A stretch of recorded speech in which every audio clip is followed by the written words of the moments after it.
my friends. I hope you're all doing great. This is weightlifting stream number 171. I'm really proud of this. I've been working really hard on Twitch lifting weights. I'm going to plan to put this to YouTube as well. Over the last, 3 years, I've been doing weightlifting streams. I'm at number 171. I'm recovering from a major head injury, where I was in a coma in 2016 for a day, where I broke my occipital bone, my cheekbone, and recovering Bell's palsy.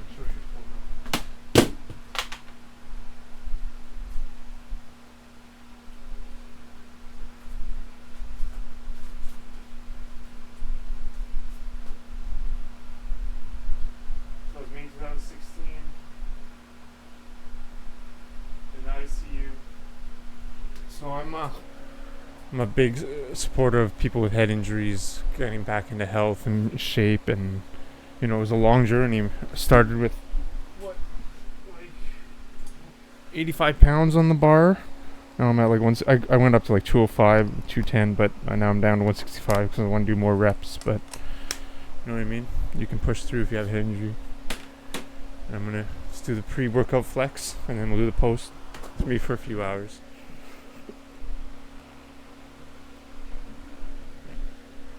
This is the pre, right? So not that big. But you'll see at the end it'll be better, I hope. Alright,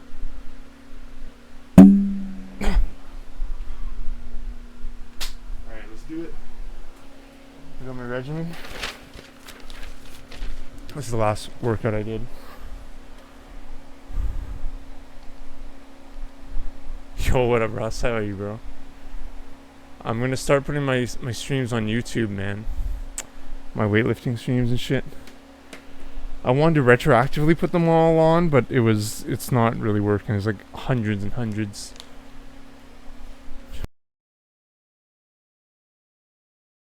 Hell yeah, brother. Yeah, brother. Should take your vitamins, brother.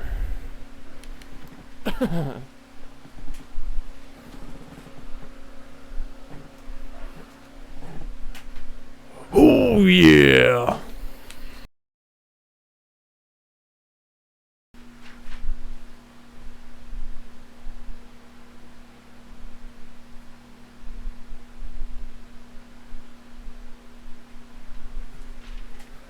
So arms, we have bench press, bicep curl, flies, chin ups, dips, standing fly, dumbbell bench press, Arnold press, leg raises for abs, leg raises, V-sits, L-sits, hanging leg raises for the legs, exercise bike, elliptical, walking, basketball, skateboarding, running, sports, and stretching. Let's do it. What up, Russ?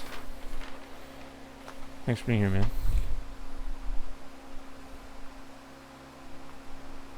They are so called because they are written inside pyramids of the 5th and 6th dynasty at Saqqara in Upper Egypt. And they are translated into English.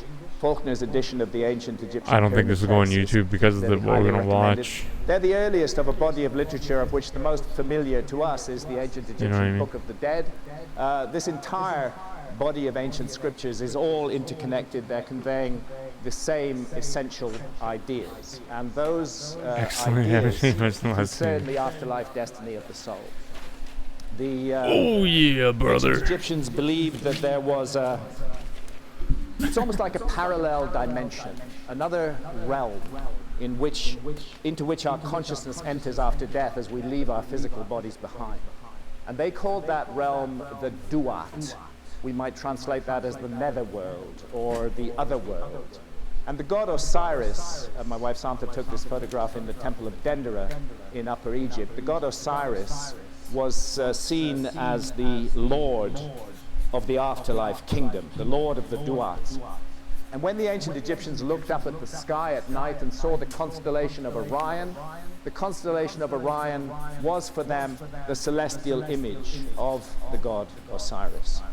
And the constellation of Orion was conceived of as a kind of portal through which the soul would travel to reach the Milky Way, which the ancient Egyptians called the winding waterway, and then would make a journey along the winding waterway and there be confronted by challenges and trials and ordeals that we have brought upon ourselves in the lives that we have lived. On the left, the pyramid of Unas in Saqqara, 5th dynasty, with the pyramid texts on the side. On the right, the great pyramid of Giza. This is, Santa shot this deliberately as a double exposure.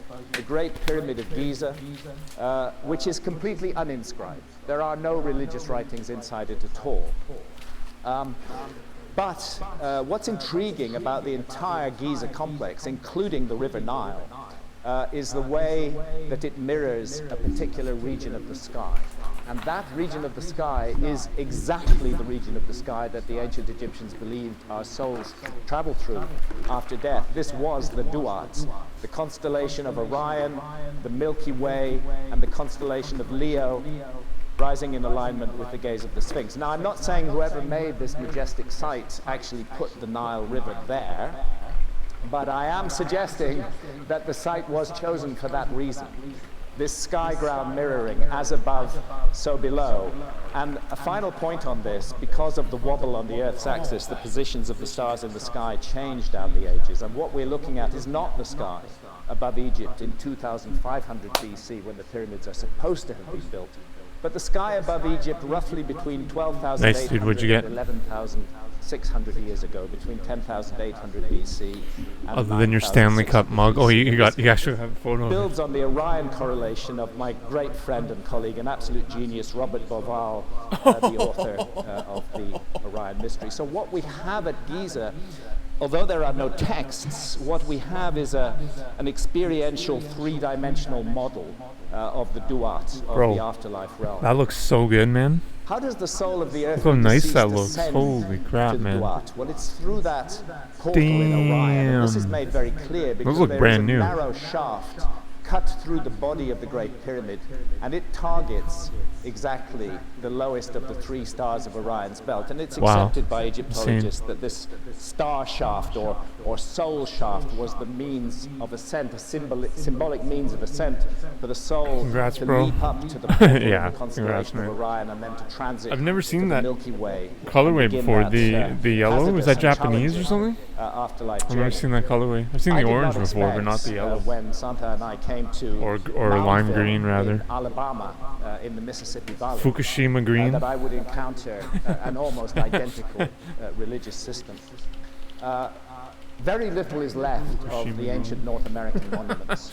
More than 90% of the structures that were documented Hawks, in 3 the extreme greens, 19th wow. century are now completely You gotta sell them, wow, insane. And of the less than 10% that remain, the majority have been vandalized and destroyed.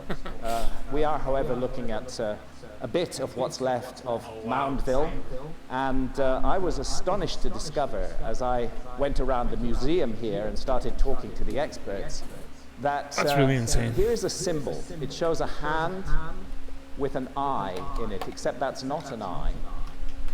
And the U.S. hand was exclusives, the that way makes that sense. the I'm in Native Canada. Americans saw the constellation That makes all of the sense in the world, bro. So I'll just read what the notice board actually Works says. is in Japan. Moundville What? Museum.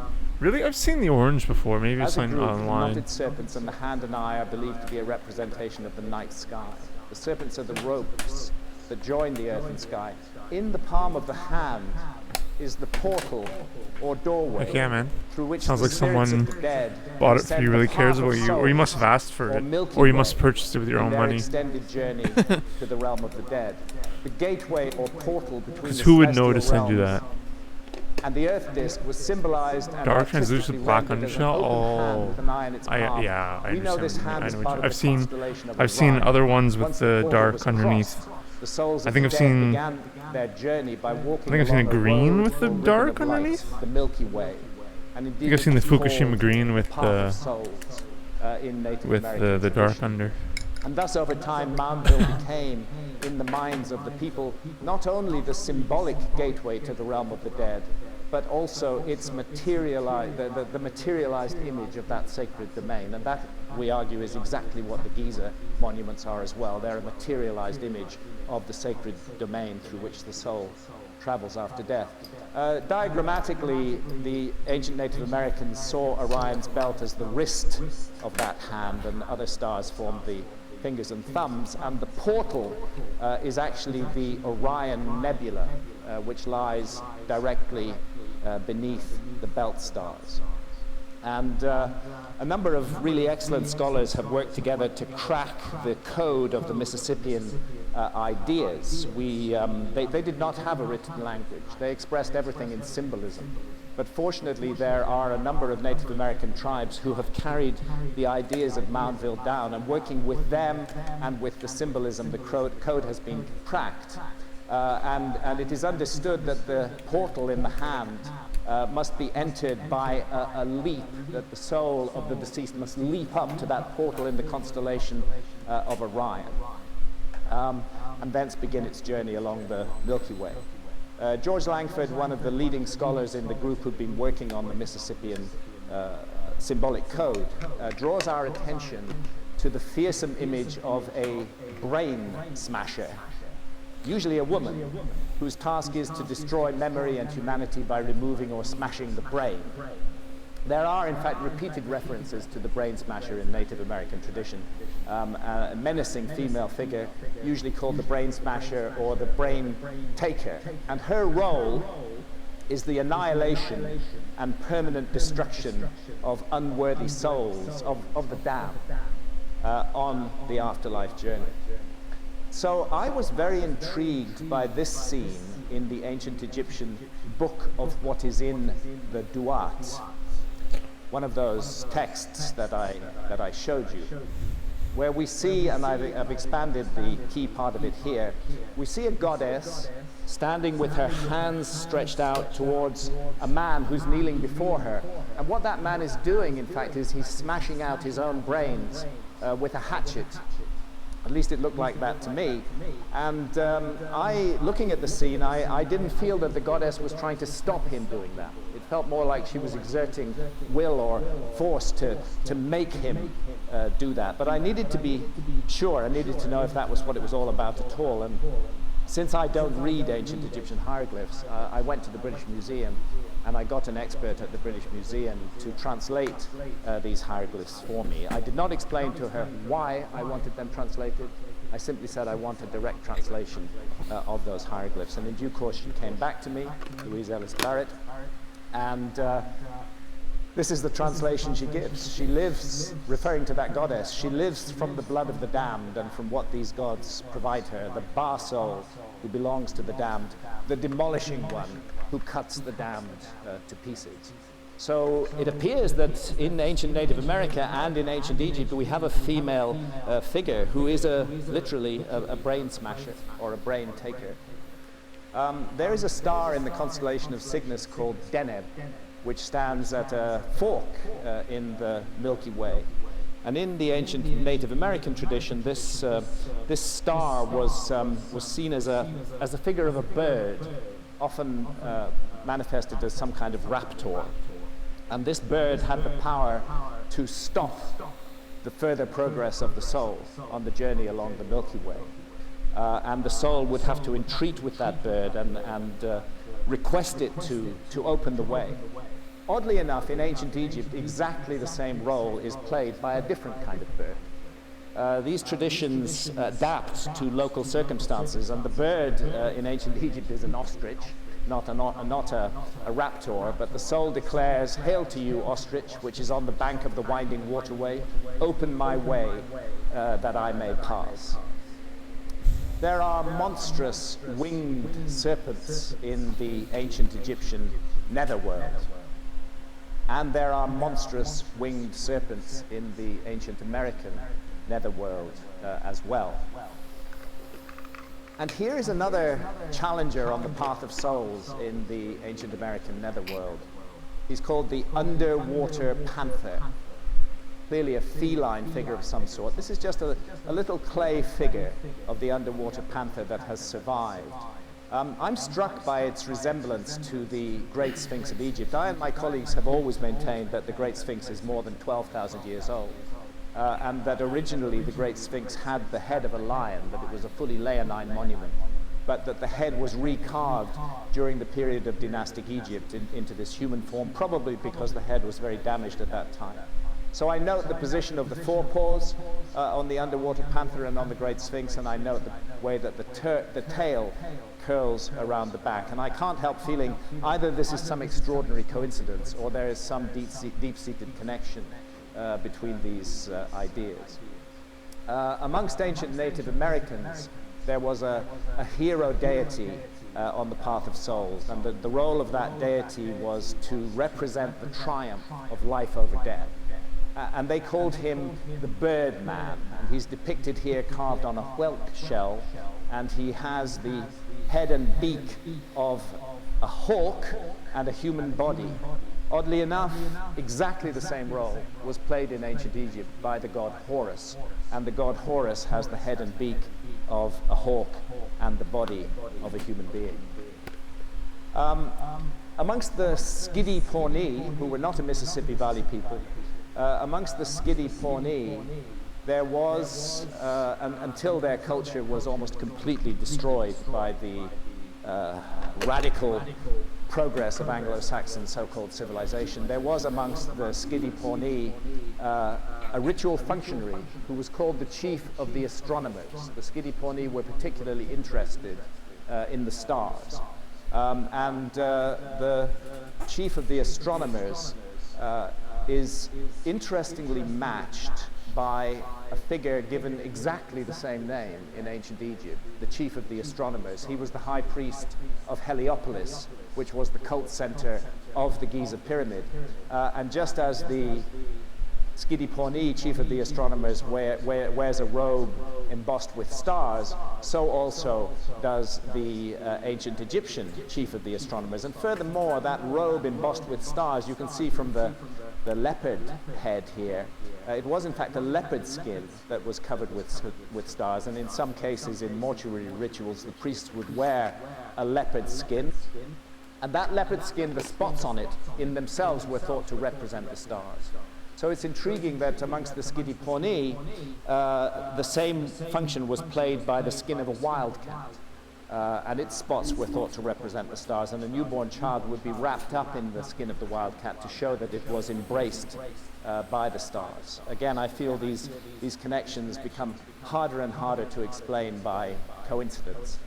Let's jump over to the Amazon rainforest of South America, where the purpose of the portal for the soul is served by a very powerful visionary brew called ayahuasca. In our society, we refer to such substances as hallucinogens. I do not like the word hallucinogen because it carries a great deal of baggage. It implies that the visions received are trivial and not worthy. That was not the view in the ancient world. Visions received in altered states of consciousness, including dreams, were regarded as valid paths to true knowledge. It's very common in ayahuasca, in the visionary state, to see geometric patterns. I speak from experience because I've had more than 70 sessions with ayahuasca myself since 2003, when I first traveled to the Amazon to drink it.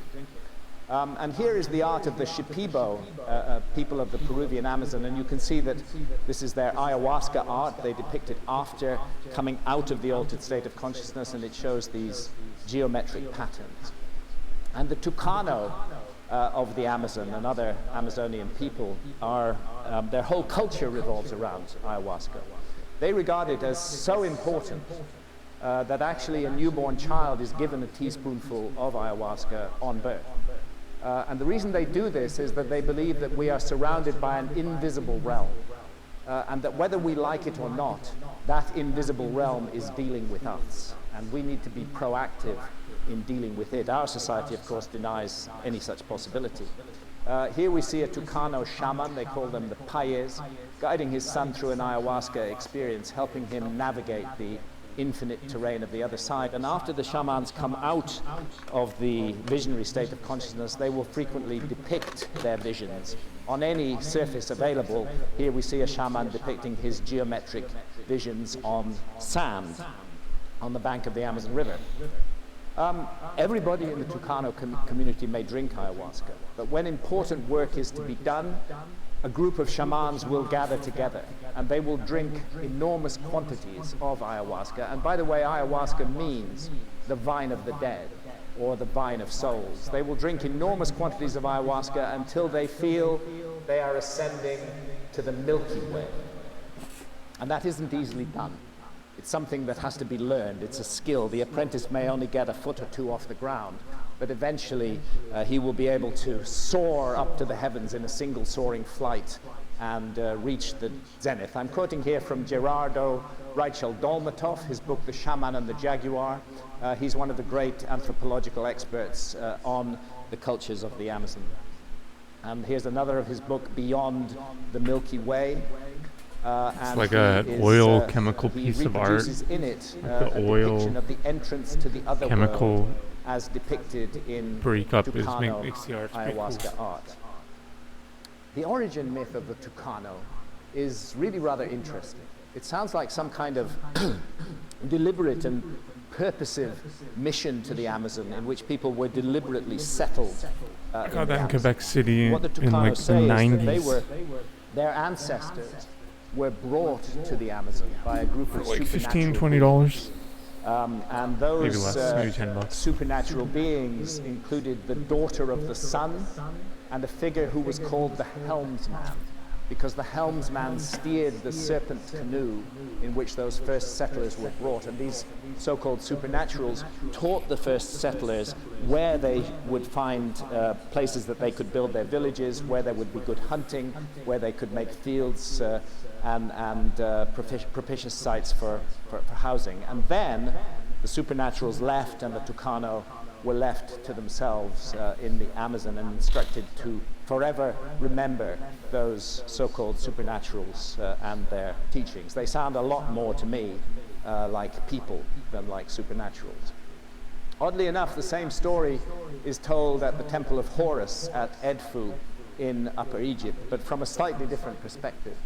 In the Temple of Horus at Edfu in Upper Egypt, written between the inner and outer enclosure walls, we can find an astonishing body of texts called the Edfu building texts. And these Edfu building texts, deeply inscribed on these walls, this is what they look like. We're told in the inscriptions, which again have been translated, we're told in the inscriptions that they were based on much older source documents, that there had been documents written on animal skins which were falling apart, and in order to preserve them, the priests inscribed them deeply into the walls of the Temple of Horus at Edfu. And what those texts do is they speak of an island which was called the homeland of the primeval ones. And they tell us that it was destroyed in a great flood. And that flood was precipitated by some object coming down from the sky, a snake called the Great Leaping One, who assaults the homeland of the primeval ones and pierces it, and then it's swallowed up in a gigantic flood. But we're told that there were survivors, and that some of those survivors came to Egypt and built primeval mounds up and down the land, which were to be the site of all future temples and pyramids to be built in Egypt. And they also tell us that those survivors traveled all over the world. They didn't just confine their work to Egypt. They traveled everywhere, and there's a special word for their wanderings around the world, and their project was to reconstitute or resurrect their lost former world, or may I dare to say their lost civilization. This project wasn't only pursued in Egypt, but in many other lands, and I would suggest that one of those lands was the land that we now call South America, and specifically the Amazon. The Amazon basin is really huge. It covers more than 7 million square kilometers, of which still today, despite tragic clearances of the rainforest, 5.5 million square kilometers remain covered by dense rainforest. And almost no archaeology has been done in those rainforest-covered areas of the Amazon at all. I don't understand how archaeologists can claim to have a complete picture of the human past when we know that 27 million square kilometers of land were swallowed up by rising sea levels at the end of the Ice Age. when we know that the Sahara Desert was green during the Ice Age and is arid and barren today, and when an area larger than the entire subcontinent of India, the Amazon jungle, has hardly been subjected to any archaeological study at all. I'm not saying none, but very little. And it's understandable. It's a very challenging, very difficult environment to work in. Well, here's a sensational headline, as we would expect from the Daily Mail. Were Aborigines the first Americans? Native tribes in the Amazon found to be most closely related to indigenous Australians. This is one of those cases where the science is even more sensational than the headlines. And the science was published in Nature, in the scientific magazine Nature, a highly respected source, and it presents genetic evidence for 2 founding populations of the Americas. It was long held that there was only one founding population, and that their route was up through Siberia, across the Bering Straits, which were a land bridge during the Ice Age when sea levels were lower, into North America, down through North America, Central America, and finally into South America. But genetics has thrown a curveball into this analysis, because it turns out that a group of people in the Amazon jungle, number of tribes in the Amazon jungle, are closely related at the genetic level to Melanesians and Australian Aborigines, to, let's call them, Australasians.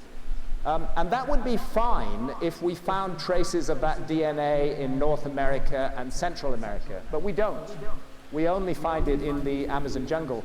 And that challenges the notion that the only route of migration was through the Americas in this way, because if that were the case, we would expect to find traces of that DNA throughout the Americas, not limited to the Amazon jungle. And furthermore, we know from a 2018 paper in the journal Cell, we know from that paper that this DNA signal in the Amazon is very old. It's not recent. It's very rare to find skeletal remains that go back more than 10,000 years, let alone 12 or 13,000 years. But a skeleton has been found in the Lagoa Santa area of Brazil, in the Amazon. It is dated to 10,400 years ago. And it contains that same Australasian DNA signal that is found surviving amongst peoples in the Amazon today. So that tells us that that signal reached the Amazon at least 10,400 years ago. And given that so much of the Amazon has not been excavated and that these remains often don't survive at all, it's safe to assume that it got there quite a bit before that. The experts themselves say that the anomalous genetic signal must have reached South America in the late Pleistocene, and that's just a fancy word for the Ice Age, so that it reached South America near the end of the last Ice Age. So that's the mystery. The Bering Straits do not seem to be involved in getting this DNA to the Amazon jungle. Now, one might reasonably ask, did the DNA start here and move there? But the answer to that is probably not, because that DNA signal is very powerfully represented here. And less strongly represented here. So it looks like it originated there, and it looks like somebody crossed the Pacific Ocean during the last Ice Age. I got in touch with Professor S.K. Willerslev at the University of Copenhagen, one of the world's leading geneticists who's been behind quite a number of these studies, the lead author on a number of these studies. And I asked him about this, and he admitted, you know, nobody has a good explanation for the Australo-Melanesian signal. Everything that's put forward is speculative, and he suggested a number of possibilities, but amongst them he listed the following. Someone holding this signal comes into the Americas, not through Beringia, but crossing into South America across the ocean, based purely on the genetic data. This is the most parsimonious explanation, but it does not make practical sense. 2 points there. When a scientist says the word parsimony, he's saying he likes that idea. The more elaborate and complicated your theory, the less likely it is to be true. The simpler and more direct the theory, the more likely it is to be true. That's the principle of parsimony in science. But then the second part of his statement, but it does not make practical sense. I asked him why, and he said, well, look, we have to rely on the work of other experts, and the archaeologists who are the expert in ancient cultures tell me that nobody was capable of crossing the Pacific Ocean during the Ice Age. It was just impossible. Yes, they did cross the Pacific Ocean during the Polynesian expansion, getting even to Easter Island, but that was 3,500 years ago, not 10, 12, 13,000 years ago at the end of the Ice Age. I don't blame Professor Willislev for relying on archaeologists. It's normal in science to rely on the good quality of work done by other scientists, but I would raise a huge question mark over whether archaeology is a science at all. And in fact, there's quite a bit of contradictory evidence which suggests that somebody was traveling the world oceans during the Ice Age. And indeed mapping the world. And I went into this in my 1995 book, Fingerprints of the Gods. There are a number of maps that have survived. What these maps all have in common is they were drawn roughly between the 1400s and the 1700s. They do incorporate the latest navigational knowledge of that time, but where that wasn't available, they relied on earlier source maps. And those earlier source maps, often in a very bad condition, have not survived. And this is one of those maps, the Waldseemüller world map, and we can see a greatly extended Southeast Asia leading down to Australia here. Not at all as it looks today, but very much as it looked when sea levels were 400 feet lower at the last glacial maximum 21,300 years ago. Here's the islands of Japan, and the principal islands of Honshu, Kyushu, and Shikoku are 3 islands today. But during the Ice Age, they were all joined together. Kyushu and Shikoku were joined to Honshu. And oddly enough, the earliest map of Japan that survived into Western tradition, the 1424 Hisagano chart, shows Shikoku and Kyushu as part of the island of Honshu, as they were indeed during the Ice Age. This is the Pinkerton world map from 1818. It's a good map based on the latest scientific knowledge of the time, but as you will observe, something is missing from the picture, and that is Antarctica. And the reason Antarctica is missing from the picture is that our civilization didn't discover Antarctica until 1819, and that's why it's not on a map of 1818. But if you go back to those earlier maps, based on even older source maps, you'll find Antarctica in the right place all over those maps. Maps even drawn by Mercator based on earlier source maps. And they show Antarctica a bit bigger than it is today, but much as it looked during the Ice Age. I could show you dozens of similar images from those maps. Here is the Canepa map of 1489, again based on ancient source maps now lost. And what we see is the Sahara Desert filled with an enormous river channel and with lakes highlighted in the color green.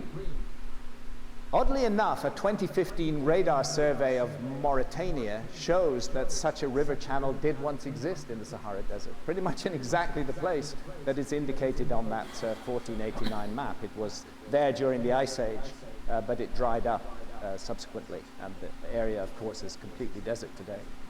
Here's a 1513 map of the British Isles, and lying just to the west of Ireland is a little island, which is labeled High Brazil. High Brazil is still there, but you have to go diving in order to see it today. This bathymetric map shows that an island of exactly the right size and shape lay exactly where it's indicated on this 1489 map.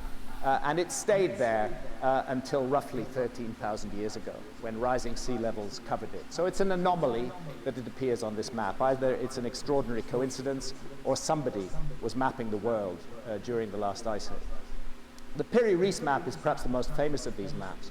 It was once a world map, but all that survived of it is a corner which shows the west coast of Africa, the east coast of South America, going down towards Antarctica here, and the east coast of North America. Piri-Reis was a Turkish admiral. He tells us in his own handwriting on the map that he based it on more than 100 older source maps. And what's interesting about it, I won't get into the controversy about Antarctica in this case. What's interesting to me about it is this island, shown off the east coast of North America, roughly off Florida. And I've blown it up here. And on this island, we can see what looks like a road or a row of megaliths running up the middle of the island. And that island is positioned exactly where Bimini is positioned today. And I have dived on that spot. And what you see underwater is the Bimini Road, a gigantic road of megaliths. And I actually don't care whether the road is natural or man-made. What intrigues me is that it's documented on this map. This map is documenting a feature that was last above water during the last ice age. So, to go back to the Amazon, it does at first seem like an unlikely setting to find science. But there is science in the Amazon. There are, for example, more than 150,000 different species of plants and trees in the Amazon. What an incredible source of biodiversity this place still is to this day. But if you want to make the visionary brew ayahuasca, you need to put two of those plants and trees together.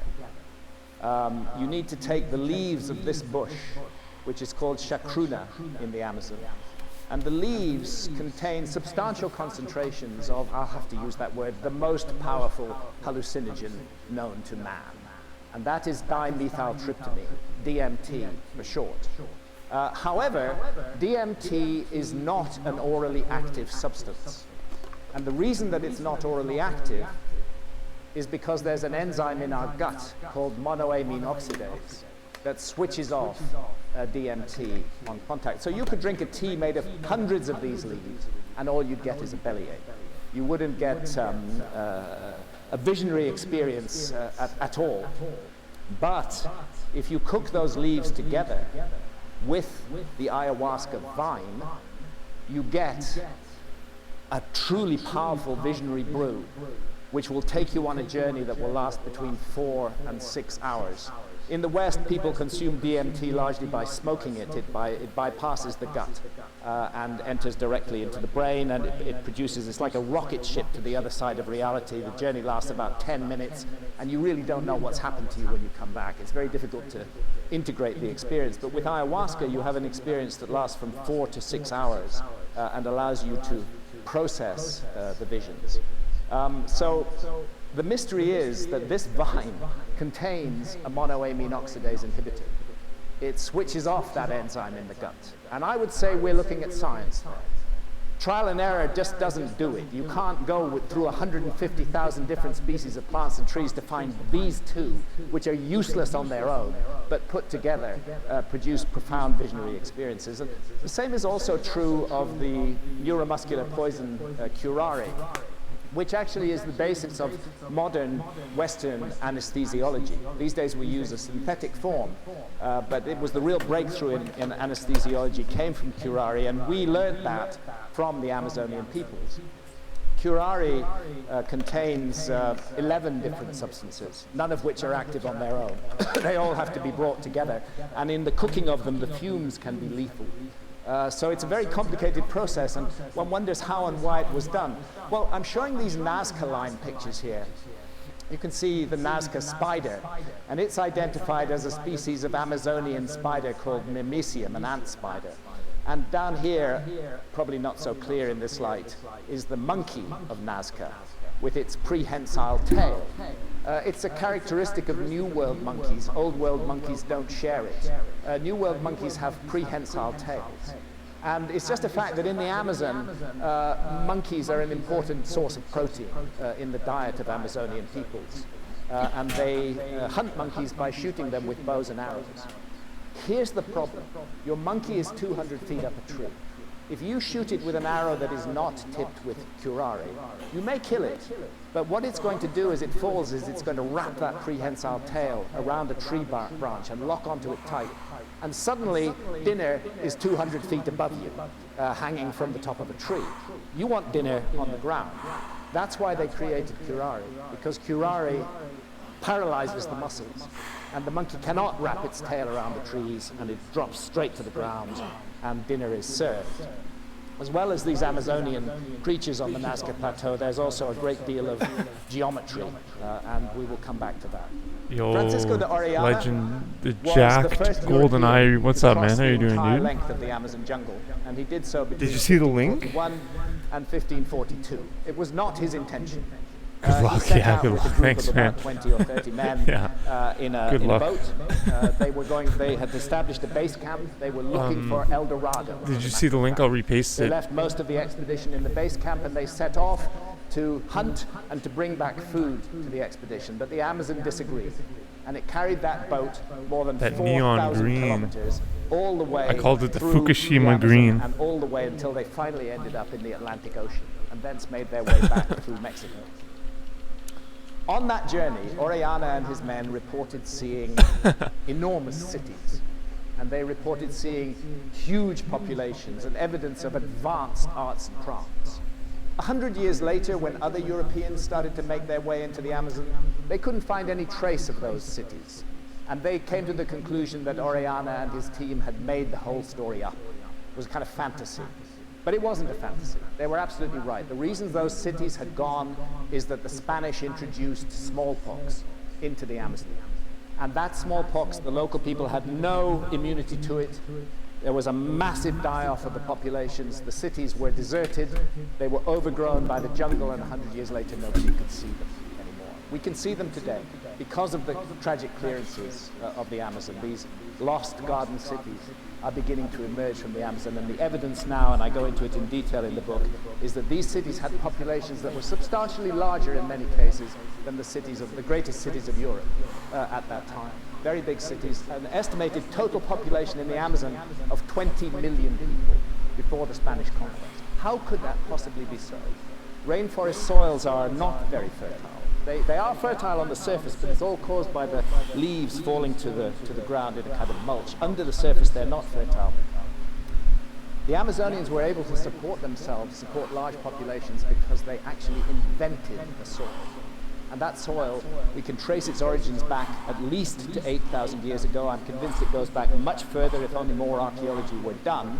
But there are 8,000-year-old patches of terra preta, and you can still take a handful of that terra preta and you can add it to completely barren soil, and it will turn that soil fertile and make it productive again very quickly. And it does so because it's full of microorganisms that are not found in other neighboring soils.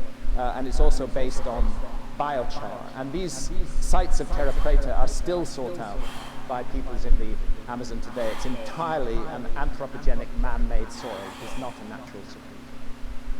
In the Brazilian state of Acre, in the southwestern Amazon, we find, again emerging from the cleared areas of the jungle, enormous geometrical geoglyphs, very similar in many cases to those of the Nazca Plateau.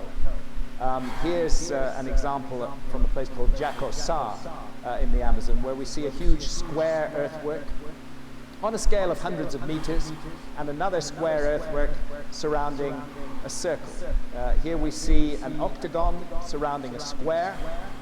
Here at Ramal do Capitara, we see a very large circle and a smaller circle joined together, a square and a circle at Fazenda Atlantica. And the site of Tequino, this hugely complex earthwork site. The larger of the two squares measures 210 by 210 meters. And at Fazenda Parana and Severino Calazans, we have sets of squares that are perfectly aligned to true north, true south, true east, and true west. To do that, you need astronomy. You need people who are masters of astronomy. We use magnetic compasses today, but they don't show you true north. They show you about 11 degrees off true north. To get true north requires astronomy, and it's quite stunning to find this evidence of accurate astronomy and geometry in the heart of the Amazon jungle. Here's a very complex earthwork. It's called Fazenda Colorada. A couple of photographs of it here, and here a diagram. Yeah, the watermelon one is probably like one of the best. That have been cut through the site. That one's just insane. One ancient road is there. And what drew my attention to this site was this bit, Thanks for being here. which, if we rotate it, looks very similar in design to the entrance to the other world as depicted in Tucano ayahuasca art. And since it's from the limited archaeology that's been done, it's clear that nobody ever lived in these sites. There is no habitation refuse at all. They appear to have been ceremonial sites, and I wonder if they were connected to that same quest for life after death that we find traces of in Egypt and in the Mississippi Valley. Certainly there's a lot of geometry in the ancient Egyptian afterlife realm, squares, pyramids, circles, and so on and so forth. In the Amazon, as well as the huge earthworks, there are also megaliths. there are indeed megalithic stone circles. This one at Rego Grande, only quite recently discovered, has become known now as the Amazonian Stonehenge. The tilt on the stones is deliberate. It is not a result of the site collapsing. These stones were very carefully braced into position in order to do something special, to focus on a particular moment of the solar year. There are key moments: the summer solstice in the northern hemisphere, the sun rises furthest north of east; the winter solstice, the sun rising furthest south of east; and the equinoxes, when the sun rises perfectly due east. What the Rego Grande site does is it targets the winter solstice sunrise. This stone uses a shadow effect to target the entire path of the sun throughout the whole day of the winter solstice. And I repeat, it isn't an accident that it's sloped. It is deliberately, carefully wedged into position. Even the stones that are lying on the ground are there deliberately, because the laterite beneath them was carefully hollowed out and they were placed into that. Between stones 1 and 2, there's a hole drilled in stone 1. It shows us stone 2, and the sun will sit exactly in that gap in stone 2 as it rises at dawn on the winter solstice. Of course, Stonehenge is another solstitial site. All of us, I'm sure, in this room have been to Stonehenge since it's very, very nearby. Here's how it works at Stonehenge. If you stand behind Sarsen Stone 16 and look north of east at the heel stone at dawn on the summer solstice, you will see the sun rising in direct alignment with your view behind the heel stone, as though the heel stone is like the sight on the barrel of a gun. And in fact, the alignment is reciprocal, because if you stand at the heel stone and look at Sarsen Stone 16 at sunset on the winter solstice, you will find that the alignment also works then. So it targets sunrise on the summer solstice, sunset on the winter solstice. Here is the Temple of Karnak in Upper Egypt. The whole massive kilometer-long axis of the Temple of Karnak is designed to celebrate the marriage of earth and sky. And that marriage takes place at dawn on the winter solstice, when the sun rises directly down that kilometer-long axis and sits on top of this gateway right at the end of the axis. This is what you see if you get up illegally on the back of the Great Sphinx. You see the back of the Sphinx's head, of course. If you were there on the summer solstice, the sun would rise over here. Winter solstice, the sun would rise over here, south of east. But if you get up there on the equinox, when the sun rises perfectly due east, you can see the particular marriage of earth and sky that is being celebrated by the Great Sphinx, because it gazes directly at the rising sun on the equinoxes. Same happens at Angkor Wat in Cambodia. Very carefully designed. Place yourself on the central causeway, look directly at the central tower, be there an hour or so before dawn, and then you'll see the sun come up and it'll rise up the side of the central tower until it sits exactly on the top of the central tower, lighting up the whole place like a fairy tale kingdom, celebrating the marriage of earth and sky, as above, so below. Now let's go to North America. This is Serpent Mound in Ohio. Very obvious why it's called Serpent Mound, because there's a serpentine mound here. Santa was able to get this photograph with a drone that she positioned 400 feet above the site. Serpent Mound is built on a natural ridge. And that natural ridge, you can see it in diagrams here, has a pronounced twist to the left, which the head and jaws of the serpent also mirror. And you can see it again in LiDAR, with all the vegetation stripped away. There's the Serpent Mound, and there's the natural ridge on which it stands. And it turns out that the ancients had spotted something very intriguing. This was a place where ground whispered naturally to sky, because that natural ridge is oriented to the point of sunset on the summer solstice. And seeing ground speaking to sky so intimately, the ancients decided to celebrate that moment, and they created Serpent Mound on top of that ridge. Interestingly enough, we've only known this for about the last year. The heel stone and the Sarsen stone at Stonehenge were always there. They're natural features. They were not brought from the Marlborough Dam. They stood on that site always. And the reason that the Sarsens were brought 20 or 30 miles to Stonehenge was to celebrate that natural marriage of earth and sky, the alignment to the solstices between Sarsen Stone 16 and the heel stone. And that's exactly the same thing that's happening at Serpent Mound. But here we have a ridge, earth speaking to sky. Let's celebrate it, let's monumentalize it with Serpent Mound. So this is what happens at sunset on the summer solstice. You see the head of the serpent, it seems to be seeking out the sun, and then as the sun begins to go down, you get it more clearly, this beautiful alignment between earth and sky, and silence falls over the scene, and the majesty of the site just overwhelms you.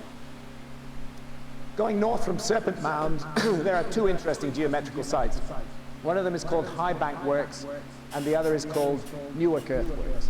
I don't have time today to get into detail on High Bank Works, but I want to draw your attention to one thing.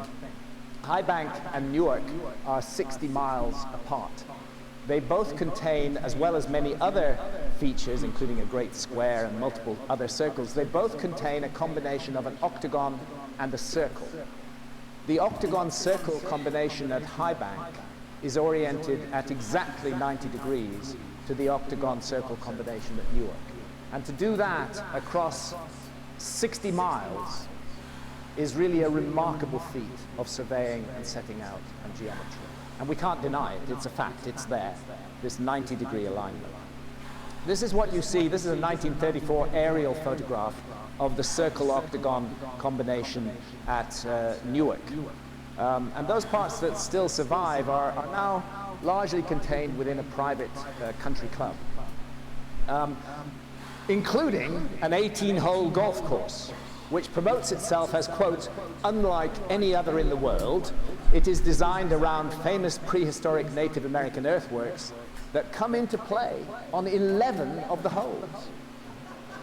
Well, I have to say, at one level, I find it very disturbing that this ancient sacred site is now a golf course. But at another level, I welcome it because it's preserved that site. If that site hadn't been taken over by a private country club, you can be absolutely sure it would have been plowed under and turned into agricultural land. So at least something is left, and you can get a sense of the scale of it from these shots inside that private country club. Interesting comparison between the octagon-circle combination at Newark and another octagon-circle combination in the Amazon. Another feature of Newark is the so-called Great Circle, or Fairground Circle, as it used to be called, because they once put a fairground inside it. It's got a diameter of 365.9 meters. I put beside it Avebury here, nearby to us, which has a diameter of 347.4 meters. Both Avebury and the Great Circle at Newark are true henges. A henge is an earthwork, and what characterizes a henge is a ditch and an embankment. And in the case of all true henges, the embankment is placed outside the ditch. That's why we can say immediately these sites were not used for defense. Because if you want to make a moat, why, you're going to put it outside your embankment, not inside your embankment. You can get a sense of the embankment at Avebury here, and even better in this aerial photograph. There's the ditch that runs all the way around Avebury. And there's the embankment on the outside of it. And I'm sure many of you have done the walk along the chalk path on the embankment, and some very spooky, mysterious trees here, I have to say, like something out of Tolkien. Very few of the stones are left, but this is a true henge, and so are the North American earthworks and the Amazonian earthworks. Ramal do Capatara, that's a true henge with the embankment outside the ditch. And here in Gyges, we have a square embankment with a ditch inside it, and it's surrounding a circle. This is the project that the ancient Greeks called squaring the circle, which is too often attributed only to the ancient Greeks. A similar site existed in Pike County, Ohio. It was mapped in 1848, but it's now being swept away by economic development in the region. And interestingly enough, just last year, the remains of a square formation was found inside the southern of the two inner circles of Avebury, so it seems the same exercise was being replicated there. The perimeter of Newark's Great Square on the left is exactly equal to the circumference of the Great Circle in the center. And another feature at Newark, the Observatory Circle, has an area exactly equal to the area of the Great Square. This alone tells us we don't need any further information. Geometers and setting out engineers, highly skilled, were at work in the creation of these Native American earthworks. This is such a complicated story that I'm not going to go into it in great depth, but we all know the sun has its stopping points on the horizon. We call them the solstices. The sun stops still on the summer solstice, stays roughly in the same place for 2 or 3 days, and then starts to move back like a pendulum swing along the horizon. Same on the winter solstice. The moon has its stopping points too, and those stopping points are spread out over a cycle of exactly 18.6 years. Most of us are not aware of this today. Why should we be? We live in light-polluted cities. We can hardly see the skies at all. But if you were the ancients and you studied the skies, you would notice this phenomenon. And there are key moments, the maximum and minimum extremes in each case of the moon's range along the horizon. And it turns out that the octagon-circle combination at Newark targets every single one of these key moments in the 18.6-year cycle of the moon. And the majesty of it is the maximum northern moonrise, where the moon rises in direct alignment with the principal axis through the circle and the octagon. Let's move to Cahokia in Illinois. This is called Monk's Mound, because a bunch of Trappist monks lived on it in the 19th century and grew vegetables there. We don't know what the ancients called it. And here, it's the largest pyramid in the Americas north of Mexico. And here, the focus of intent and observation was the sun. This is a solar-aligned site, a city of the sun, just as Heliopolis was a city of the sun. This model will show you how Cahokia looked in its prime. There's Monk's Mound, and off to the left of it is a wood henge. And again, many of us will be aware that there was also a wood henge at Stonehenge.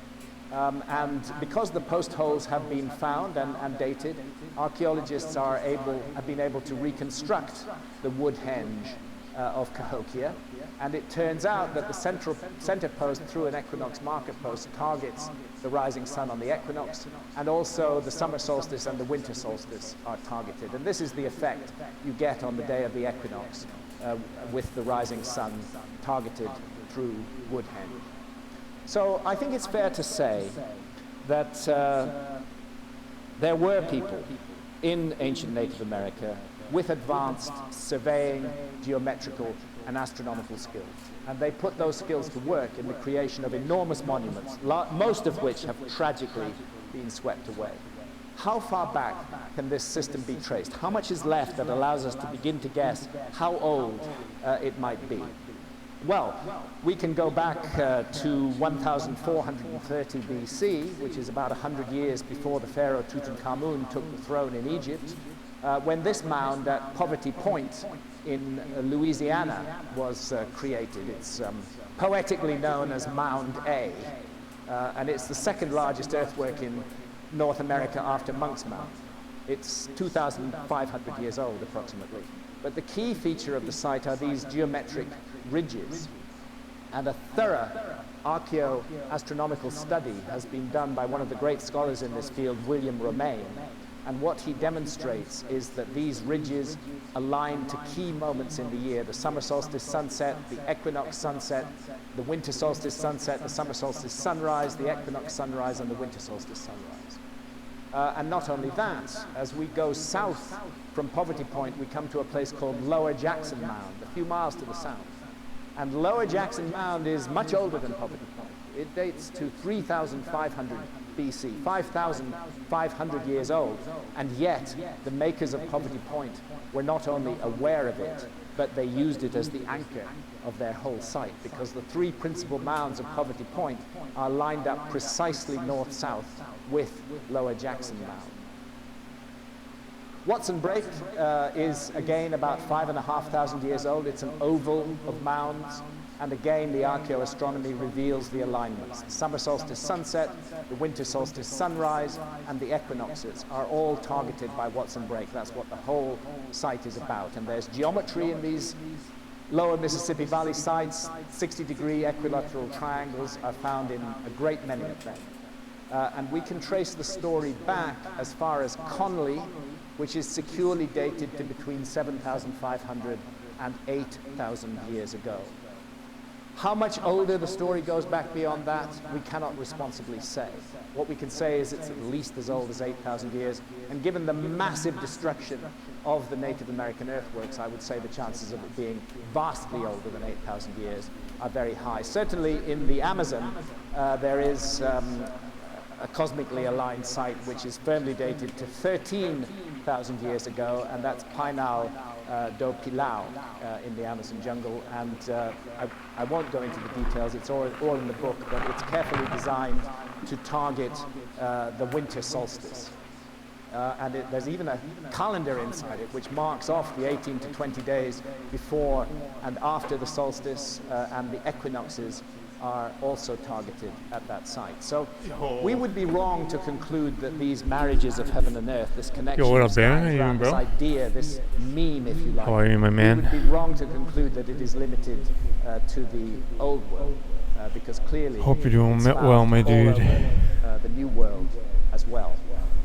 And we have been taught that civilization is entirely an invention of the old world. Likewise. That view is very Yeah, man. firmly I guess I embedded, want to share in some our own hopeful news. cultural There's arrogance, living in the old world. I remade my resume for like technical support, and I submitted it for like a call center job, like through the government, like government employee call center tech support, and I have a lead on that, so I'm gonna know more next week. So that's really hopeful. I might be a call center guy, bilingual French. Yo, thanks. Nobody was, until very recently, has been open to consider the Americans. Yeah, like a bilingual call center tech support guy. And that goes for the government. Partly back to the long-held. And he said it's a junior position, but it gets your foot in the door in the government. From the Amazon, that there was a single common and relatively recent origin. That's whatever, man. I need a job right now. They came across the Bering Straits. Other than like Uber Eats. Were a land bridge. That explanation no longer holds because of that Australasian DNA in the Amazon. It'll hopefully like get me moved out. This is the idea, you know what I mean? Maybe get a place. Maybe move in with my girlfriend. You know what I mean? Like move forward in life.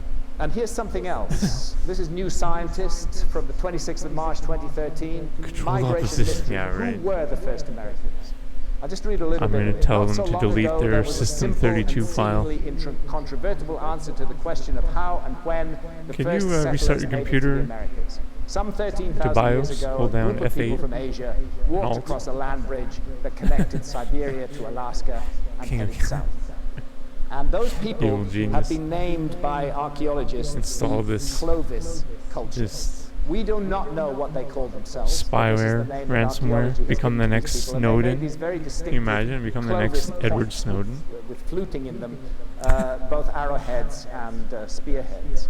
The Clovis first paradigm that humans had first Like, I never entered the understood Americas non-disclosure around agreements. Like, of course, 13,400 years ago, like, of course, we're gonna that the talk. Like, Clovis there's no culture way was that the you're gonna. first You Native can't American buy culture. a lie forever. Became a kind of dogma. Like, I'm definitely in gonna talk. archaeology. And that's one of the reasons why I disregard archaeology as a science, because Yeah, there's no room for can't dogma lie. in science. Archaeologists who Can't lie to defied God. that dogma. See, in yourself. archaeology, the stuff nearer the Whatever, surface Moonraker, how are you, man? of Thanks, bro. the Earth is the most recent, and the deeper down you go, the older it gets. That's Yeah, why so we that's say hopeful. Upper Paleolithic for the recent part of the Stone Age, and Lower Paleolithic for the oldest part of the Stone Age. In this I hope case, you guys are doing the well. dogma was, and it held for more than 50 years. You guys that are there doing was well no point financially, in any archaeology in terms of digging job, below too, the and Clovis war. level, because archaeology had established that there were no human beings in the Americas before Clovis. And in fact, I don't want people archaeologists who challenged that doctrine, get discouraged like Jacques by Cinq-Mars, who my excavated Bluefish Caves in the Yukon, call center and job. found You know what I evidence mean? of humans there I hope people 24,000 can years ago. Those archaeologists Find had the their way to find careers work for them. ruined. It's not even I'm not speaking set figuratively, yet. I they mean, were it's not even literally done. ruined. It's not even Their research guaranteed. funding was withdrawn. They were mocked and humiliated at conferences. They were just shut we up left. by the archaeological community. And as the Smithsonian man. has recently Thanks, admitted, dude. rather than launching a major let's keep new going. search for more early evidence, the finds steered fierce opposition and a bitter debate, quote, one of the most acrimonious and unfruitful in all science, according to Nature.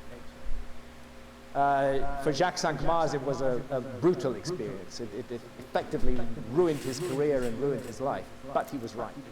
Human beings were at Bluefish Caves in the Yukon 24,000 years ago, and a detailed restudy of the site in 2017 has confirmed that. And today, as the Smithsonian admits, decades later, the Clovis first model has collapsed. And it continues to collapse because the dates keep on getting pushed back.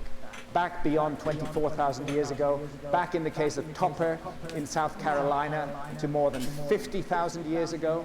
I went and met Al Goodyear, the archaeologist who dared to dig deeper than Clovis and who, just like Jacques Cinq-Mars, suffered terrible damage to his name and his reputation and his career from the hyena-like attacks of other archaeologists. But again, he was right. He took me to Topper. There's the Clovis level, and Al just had an instinct, really. He felt, I'm actually What? not Are you stop digging serious, Baron? once No, I you're reach not Clovis. serious. It's a very big Clovis site. Are I'm you going to serious carry right on now? digging. I'm going to go deeper. And he went deeper, and Yo, lo and bro. behold, he found evidence of humans present at What? Topper 50,000 years ago. Thank Then you, man. We have this in Nature in April 2017, the Cerruti Mastodon site. Thank you so much, Baron. You're a excavated by fucking the man, chief bro. paleontologist at the San Diego Natural Enjoy 10 pounds History lean mass, Museum, yeah. Tom Demeray, a site that shows evidence of human presence 130,000 years ago. That's more than 115,000 years earlier. Yo, I'm going to be streaming a lot too, and I got went more and met data on Tom my Demeray phone. at the San Diego Natural History Museum. I Like now have like else 40 who gigabytes suggested of an earlier mobile date data. for the peopling of the Americas, Emotes, he has yes. suffered the most unpleasant and vicious attacks. So I mainly have from archaeologists. Because he's 40 threatening gigabytes them. of... They have somehow missed this. And that Toad and human I, beings we're in the going to Americas do for a more than 100,000 calisthenics years before 2.0 they stream said. in Montreal Tom soon in the Demeray's next evidence few is weeks. compelling. The Oh, attacks the on cat's him out will of the bag. continue. We don't know But when, he it's spent maybe a in a day few with weeks. me. He showed me that evidence in great We're detail. thinking of Again, I inviting set it Perfect out at Ace length, too. I'm in probably the going to do book, that. and I'm convinced he's absolutely Be right. great He's if not you can promote documenting too. the presence of an advanced Be amazing. civilization in North America 130,000 Hype. years Yeah, ago. yo, thanks, This man. is Yeah, it'd be fun, dude. typical Montreal. Upper Paleolithic behavior. This is That bad in that a group of qualities. humans who scavenged a mastodon skeleton. Who Then scavenged sum up. the corpse of a mastodon, and they broke open the bones and they extracted Yeah, the man. marrow and left evidence of I'm their, going to bring my of their presence N64 there. and we might... What I What want to do is I want is to... important about that I want to finding do is that it raises a co-op big question speed mark run, over our entire notion something of like the Villa history of the Perfect world. Agent or something. Because if the Americas Or have just been some level inhabited that by humans that hasn't for really been... There has been a couple 130,000 that have years, been... more than twice as long as like Europe, JD 10 times as long as or, previously supposed, then everything changes. Nile Suddenly we have a and I vast, think JD teamed up once with Nile and resource-rich Boss. landmass. With That'd be sick, yo, yeah. 130,000 years Imagine of Villa human PA, prehistory, dude. of which This PA is only so the last crazy because there's 13,000 years there's have so been many different documented because objectives of the and archaeological there's dogma like that there was no point in looking 3 different deeper. tier levels in the level. Goodness knows what was happening here And it's just in amazing. that time that so far just nobody has cared to look for. It could have been the location of hitherto And it would be, like, unrecognized relevant. advances and developments in the story of civilization.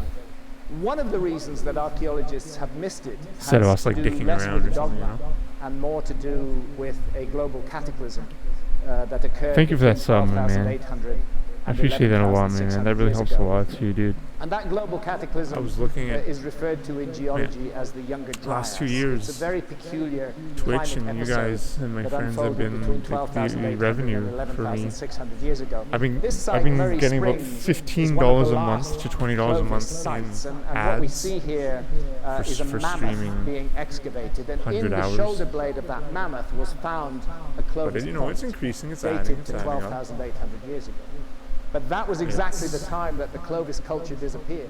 And it was exactly the skipped by time the that the subs and mammoths shit. and the mastodons Thanks and the Toad for all megafauna all those became gifts, extinct. and Baron for the gift. And we I feel so now honored, man. begin to understand why. And it's to And do like with I this got fucking peculiar the line past that you champs, see like, in this exposed and friend wash Irie, here. but like Golden Peculiar Irie. line that's referred Like, to as the I black just want to play more mat, which GoldenEye was too, and draped like shrink wrap it's over the top of the remains of Eloise. And at the base nice, of man. the black mat are some very distinctive chemical and mineral signatures, which include iridium Alright, and spill that mass, let's do it. nanodiamonds. Here, a closer look at the black mat. Iridium, Off that sub, dude. nanodiamonds, platinum, melt glass, Sub, carbon it's spheres. compounds, Those right, with all the ads nanodiamonds are skipped, right? created Because by if you the get the shock sub and with my heat of ads cosmic cranked up, impact. it's like When you find all of these additional impact revenue. proxies together in one place, in abundance, it's really hard to explain them any other way than a cosmic impact. As a result of this, a group of more than 60 scientists since 1207 have been advocating what is still a very controversial hypothesis, and that is called the Younger Dryas impact hypothesis. And they are suggesting that this black mat and the impact proxies within it bear witness to the impact on the North American ice cap of several large fragments of a disintegrating comet. Let me just take you to the dinosaurs for a moment, because we do know now that the dinosaurs became extinct as a result of a cosmic impact. Nobody disputes that. Indeed, the KT event, or the KPG event as it's now known, is marked by a layer in the soil exactly like the Younger Dryas black mat, and it contains exactly the same impact proxies at the base of the layer.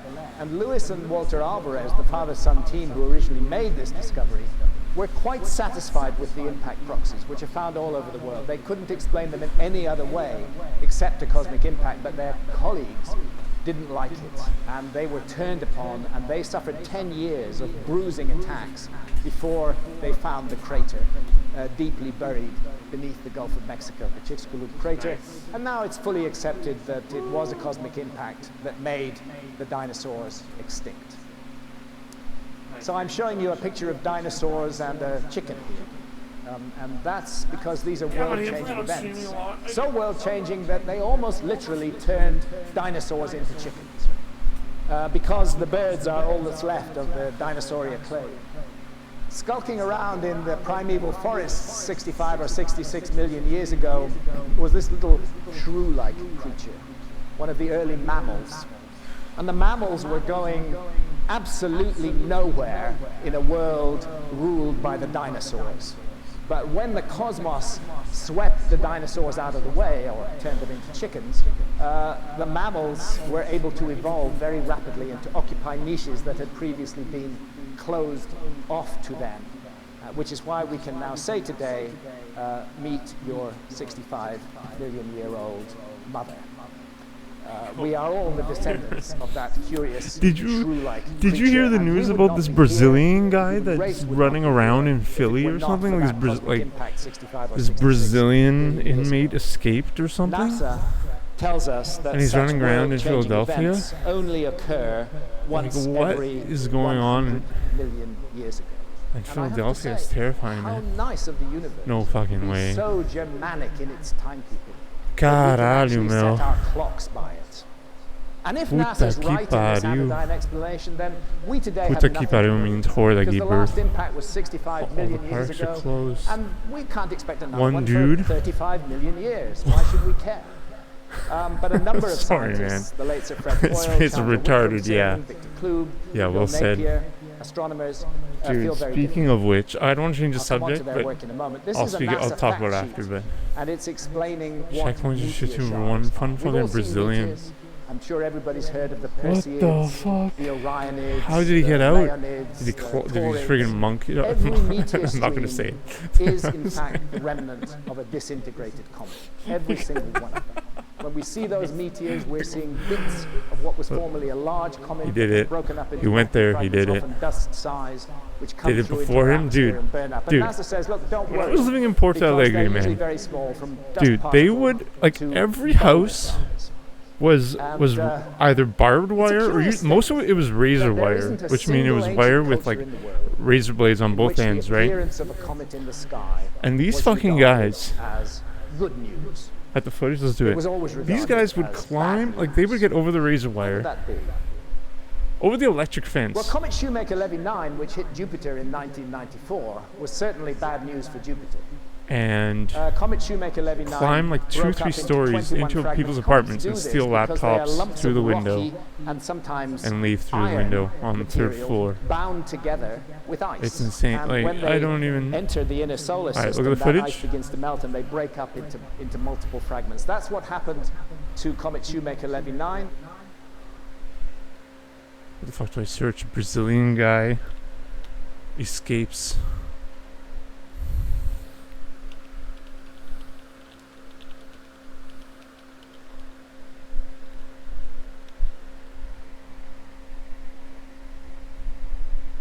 Cavalcante.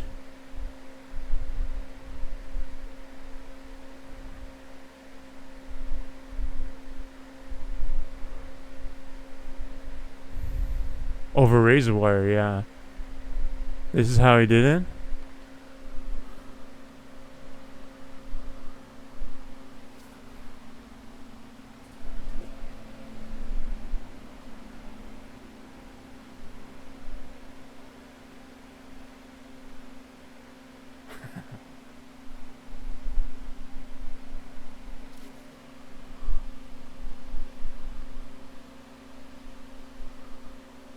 That's hilarious, man. Oh, safado, meu.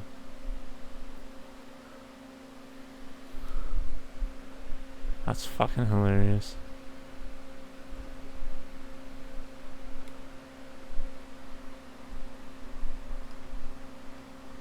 Those 21 fragments bombarded. I'm the sorry, surface that's of not funny at Jupiter, all. leaving If he's scars, around your area, I'm not in laughing, some man. cases I don't think it's larger than funny. the Earth itself.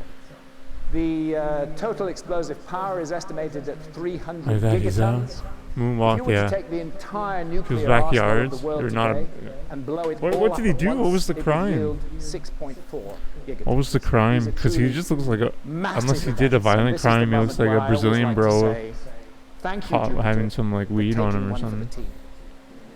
Because Jupiter is the guardian of our planet, and it does sweep up most of the comets that come through. Or some like a lot of the Very laws in the US occasionally, are bullshit, a big right? comet There's a lot of people in gets prison through that shouldn't be in into the inner prison. solar system, and it looks like that Oh, happened.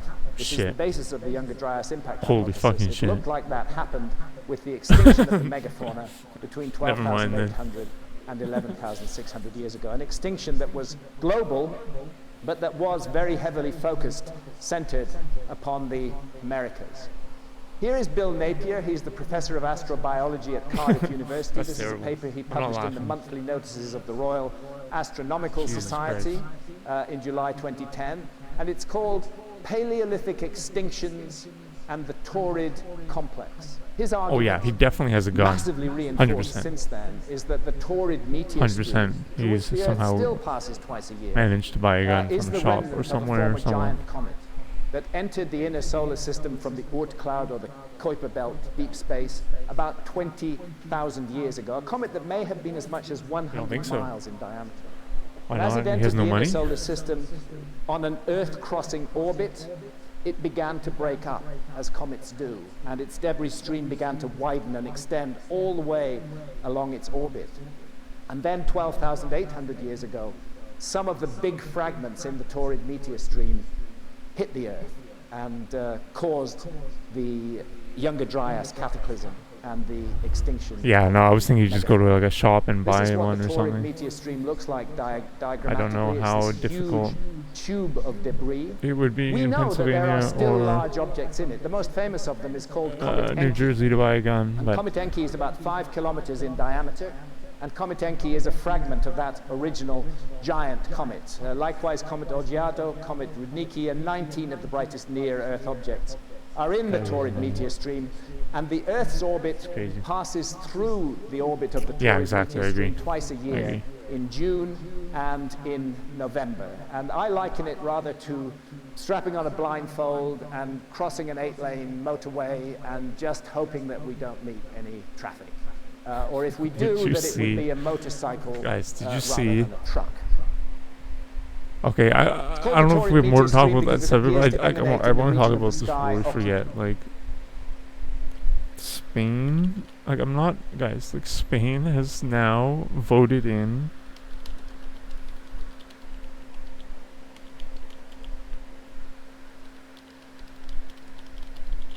this person has Down syndromes, I believe. Like, Spain votes for first Down syndrome person.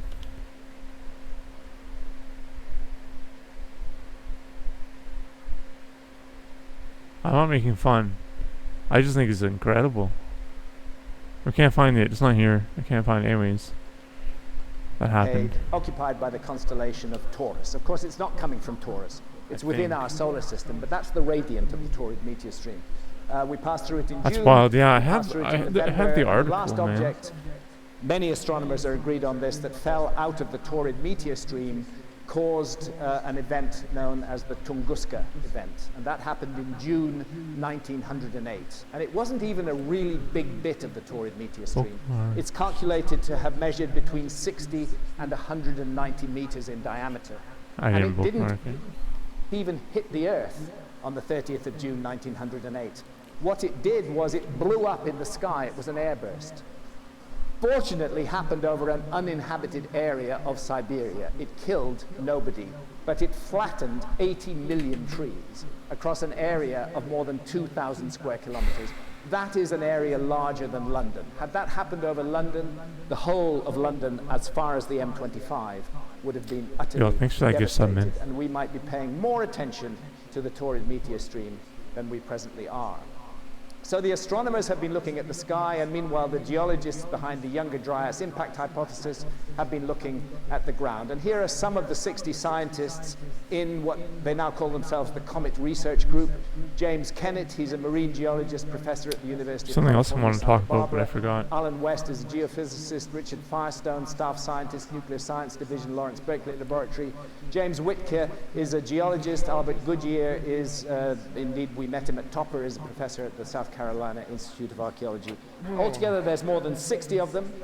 They're all mainstream scientists, every single one of them. They publish their work in mainstream peer-reviewed journals, and they were initially drawn to it by a mystery. And that mystery concerns the ending of the last ice age. The last glacial maximum, 21,300 years ago, sea levels were 400 feet lower than they are today. There was no Red Sea, there was no Persian Gulf. Southeast Asia was vastly extended. New Guinea was joined to Australia. That's because all that extra water was frozen up on these ice caps on top of the northern continents, and indeed into the south as well. And then suddenly, 12,800 years ago, this is the mystery they were drawn to study. The episode called the Younger Dryas begins, and it begins with a collapse of global temperatures, a sudden deep freeze after the world has been warming up for thousands of years. And That's that huge. deep freeze lasts for 1,200 years. Hope you and didn't then find any like 11,600 huntsman years ago, spiders hiding temperatures behind rocket this. up Sorry. again. And during this period is precisely the period of the megafaunal extinctions, and it's after 11,600 years ago, after the end of the Younger Dryas, that the whole story of human civilization as it's taught to us supposedly unfolds. I don't expect you to read these papers. I simply want to make the point that the scientists of the There's a lot worse ones, but I don't even want to joke about and them. they are publishing in peer-reviewed journals. This is the Proceedings of the National Academy of Sciences. It's their very first paper. Since then, they've revised the date to closer to 12,800 years ago.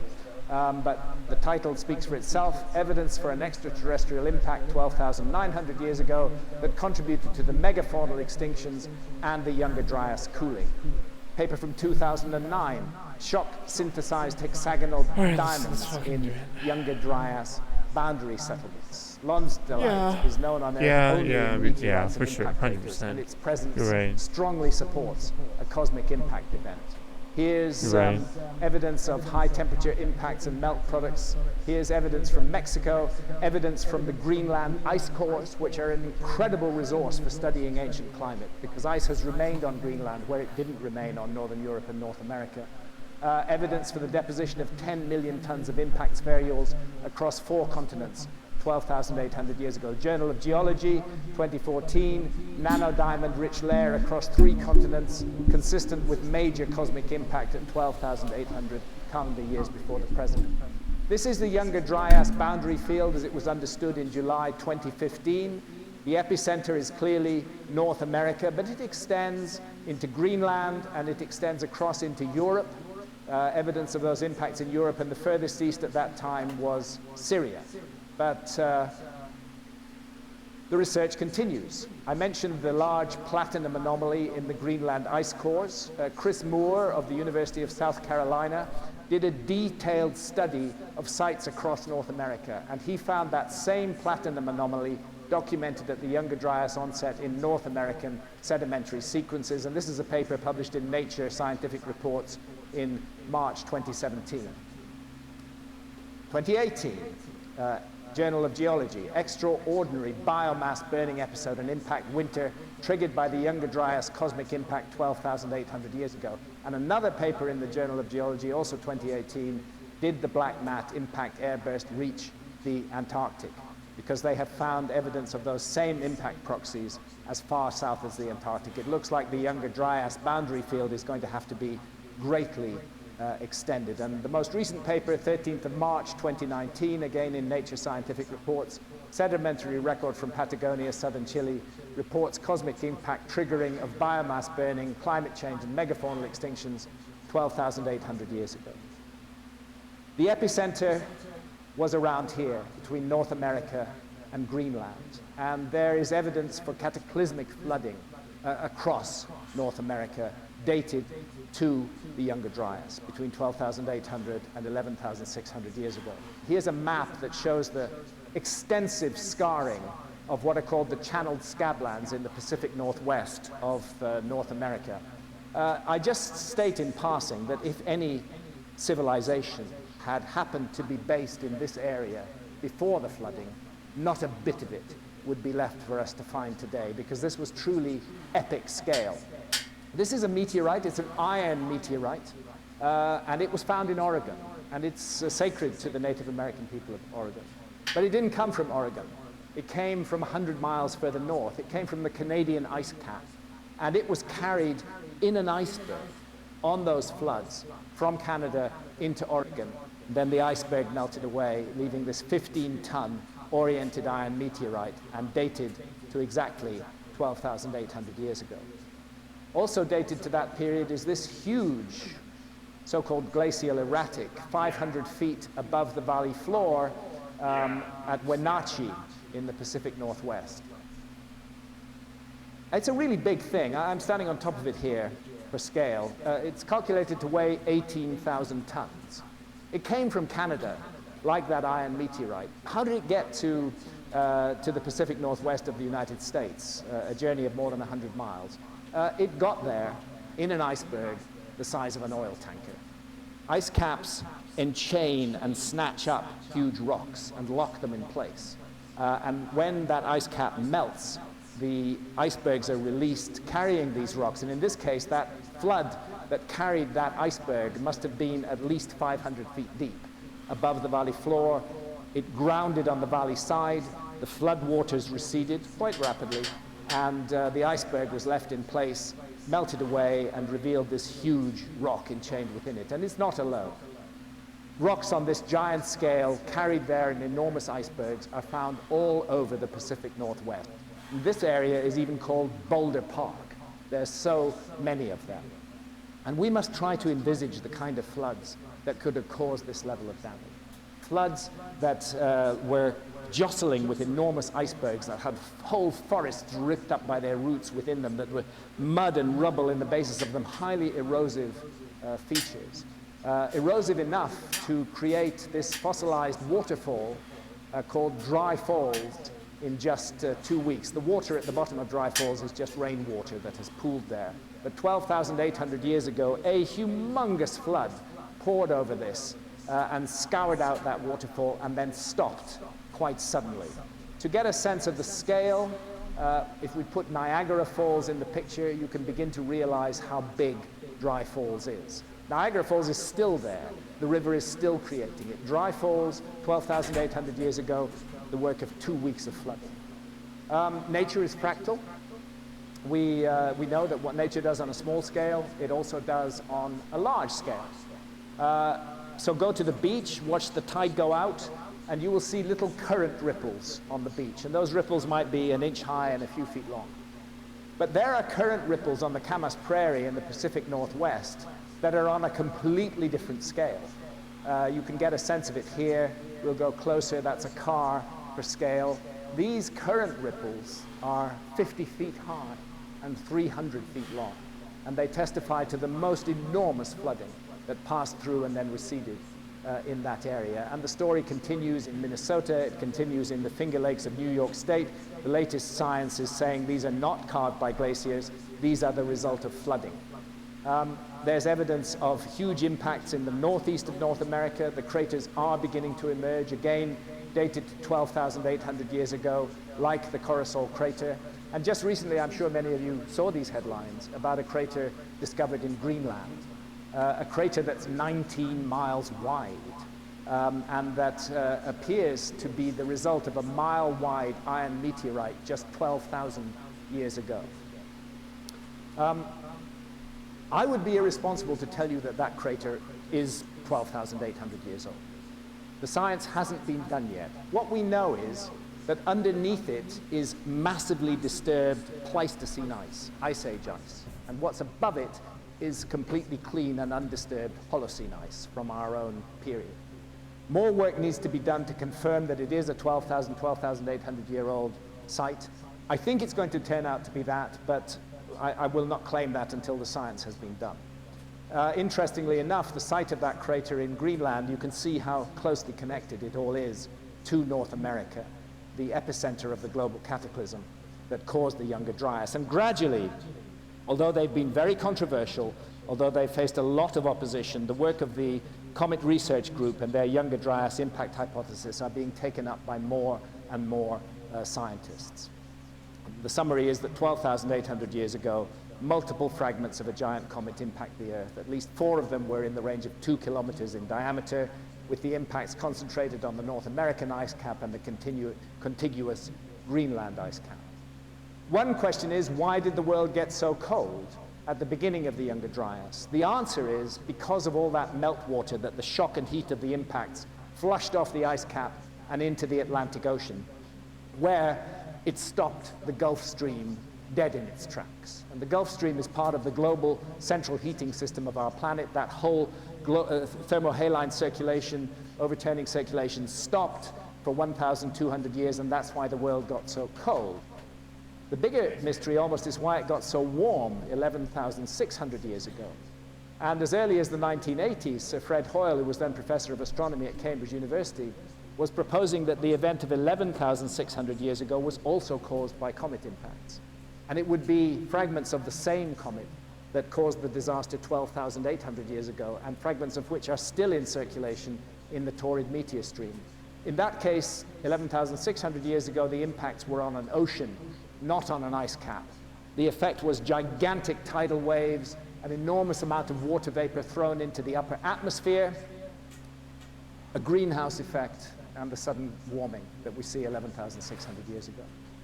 Science at the beginning of the Younger Dryas is much better than the science at the end, but whatever the agency, one thing's sure. The Younger Dryas did end abruptly 11,600 years ago. Global temperatures soared, and the remaining ice caps very rapidly collapsed into the sea, causing a dramatic pulse of sea level rise, nominated by geologists as Meltwater Pulse 1b. Let me add that there was also a dramatic pulse of sea level rise at the beginning of the Younger Dryas, 12,800 years ago. And that is very puzzling, because that is a period of freezing. And normally you would expect the water to stay on the ice cap. We need to look for an agency that could have released water at the same time as turning the world cold. and a comet fits the bill perfectly. We have meltwater pulse 1b at the end of the Younger Dryas, and this is the point where I need to ask, was Turtle Island, and that's the name that Native Americans give to North America, could Turtle Island have been the fabled and much scoffed at lost continent, lost civilization of Atlantis? Because that date, 11,600 years ago, 9,600 BC, is precisely the date that Plato gives us for the destruction and flooding of Atlantis. And I can show you how he gives it to us.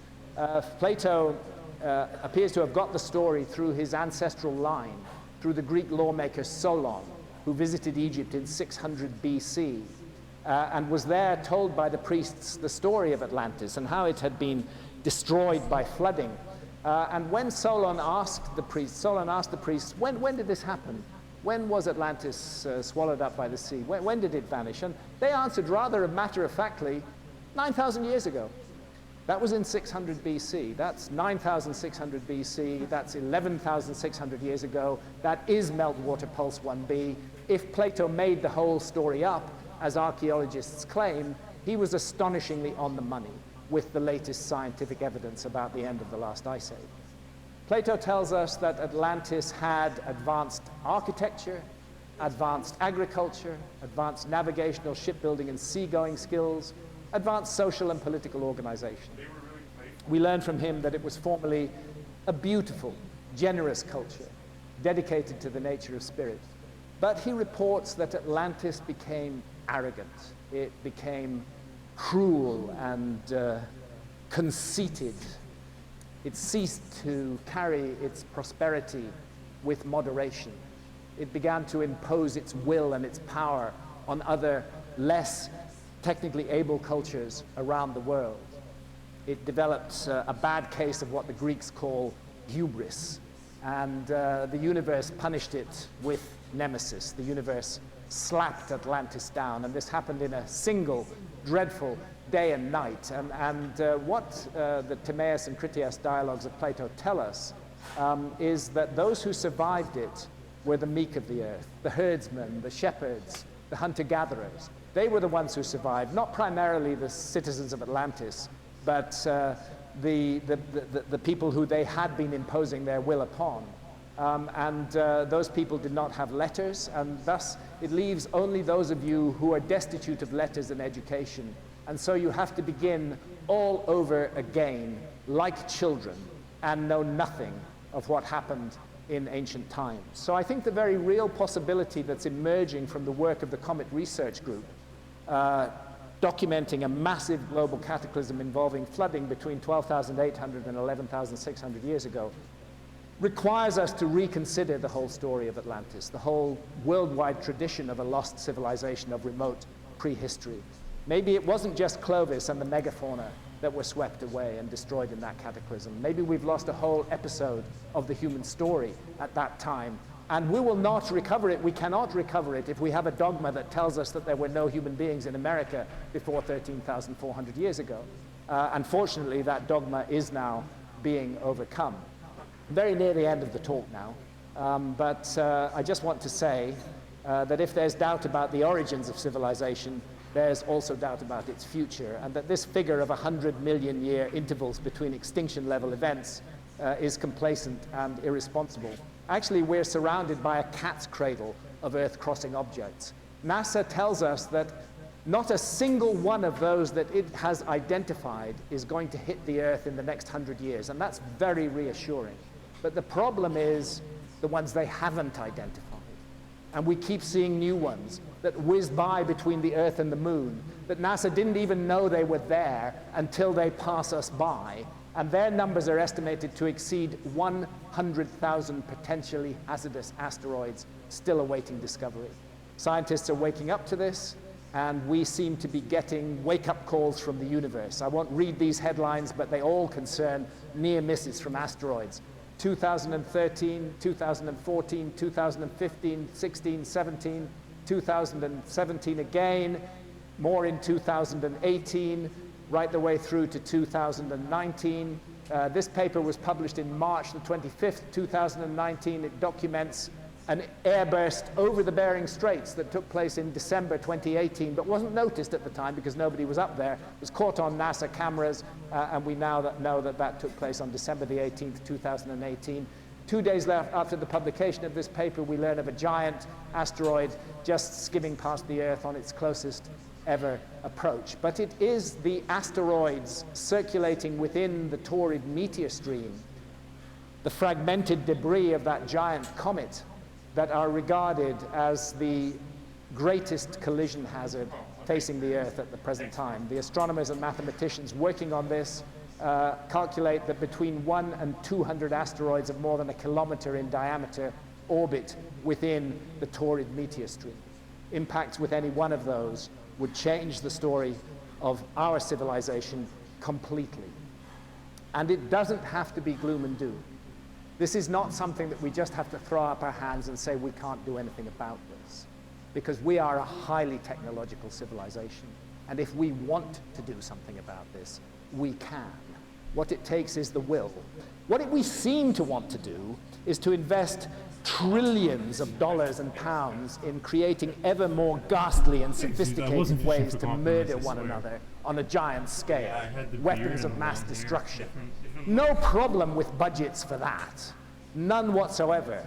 But budgets to preserve the Earth from the risk of a cosmic impact and from many other environmental risks that the world faces, it's very hard to raise money for those budgets. But the choice is there. Commercial interests are already looking at mining asteroids. If you can mine an asteroid, you can move it, and maybe money shouldn't be the only motive. Maybe preserving this beautiful garden of a planet for our children and our children's children, maybe we should realize that that's a much more important thing to do. The choice is ours. It does not have to happen again. If you live in one of the great technological cities of the modern world, you almost never see the stars. Light pollution cuts out the sky, severs our connection with the universe. But if you look down from a NASA satellite, you can see here, for example, northern Europe lit up like a golden string of jewels. But down here is the Sahara Desert, inhabited by hunter-gatherers. It's completely dark because there's no electricity there. And the Namibian Desert, again inhabited by hunter-gatherers, completely dark because there's no electricity there. This is often taken as a symbol of the technical advancement of the industrialized societies. But let's think about that a little bit. Go west, and there's North America lit up like a string of jewels. But there's the Amazon jungle, completely dark because there's so little electricity there. And actually in the state of Acre, in the southwestern Amazon, where those geoglyphs have recently been found due to clearances, there are still tribes who remain uncontacted by our civilization. They don't even know we exist. Goodness knows what they think when they see a helicopter circling overhead, taking photographs of them. They never knew about our culture before, and suddenly there's these strange beings in flying machines overhead. But we have to ask ourselves, who would survive if something like the Younger Dryas cataclysm were to happen again in our day? If those cosmic impacts were to strike the 21st century world, who would survive it? I do not believe that it would be the inhabitants of the advanced industrialized civilizations. We are the spoilt children of the earth. We are used to having everything at our fingertips. The supermarket shelves stuffed to overflowing with food, roofs over our heads, clothes on our backs. We can go anywhere in the world we like. We consider ourselves to be the masters of the universe. But you stop that food supply into the cities, and it's a just-in-time food supply right now. There's only 2 or 3 days food supply in any city. You stop that food supply into the cities, and I would suggest within a matter of weeks, our much-vaunted civilization would begin to fall apart. The psychological trauma would be massive. People would not be prepared for it in any way, and very few of us, there are exceptions, but very few of us know anything about survival at all, because we depend entirely on a complex interrelated network of skills. Who would survive? Who would survive? Would be the hunter-gatherers in the Namibian deserts, in the Amazon rainforest, because they're in the business of survival. That's what they do every day. They are absolute masters of survival. They would weather such an incident with very little damage, and it would be they and their descendants who would carry forward the human story. And I like to imagine how it might be told 12,000 years from now, how there might be a myth that the archaeologists of that time would dismiss as complete nonsense. How there was a myth that told of a time when there was an advanced civilization on this planet. They were so advanced, they were almost gods. They had supernatural powers. You know, they could look at a little device and speak to one another, even see one another on opposite sides of the planet. They could fly around the earth. They could send people to the moon. But they became corrupt. They became cruel. They became conceited and big-headed. They ceased to wear their prosperity with moderation. They imposed their powers on other less powerful people around the world. And the universe wouldn't put up with that. The universe struck them down. It's our choice. Let's make sure we're not the next lost civilization. Thank you, ladies and gentlemen. Thank you. Thank you very much. Thank you. Thank you. Thank you so much.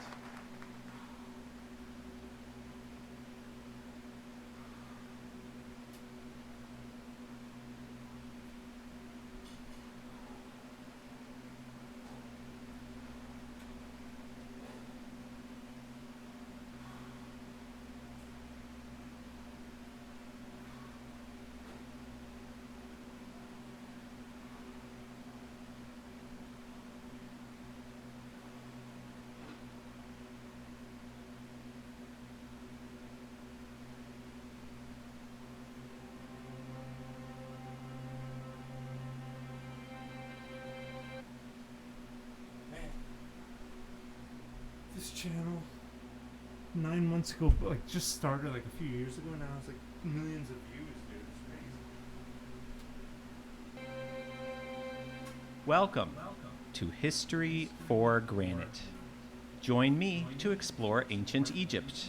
Together, we'll uncover secrets that only stones from antiquity can reveal. Please subscribe to the channel to get notifications.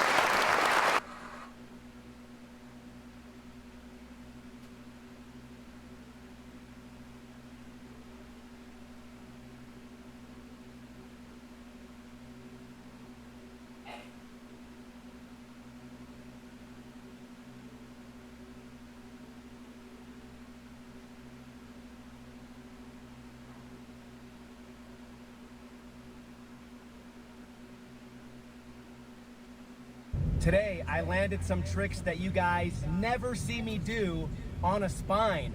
Let's watch them.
This is gonna be my last try. It's too hot out here. All right. What a crybaby, am I right? Don't forget, tomorrow we are reviewing Yuto. Don't miss it.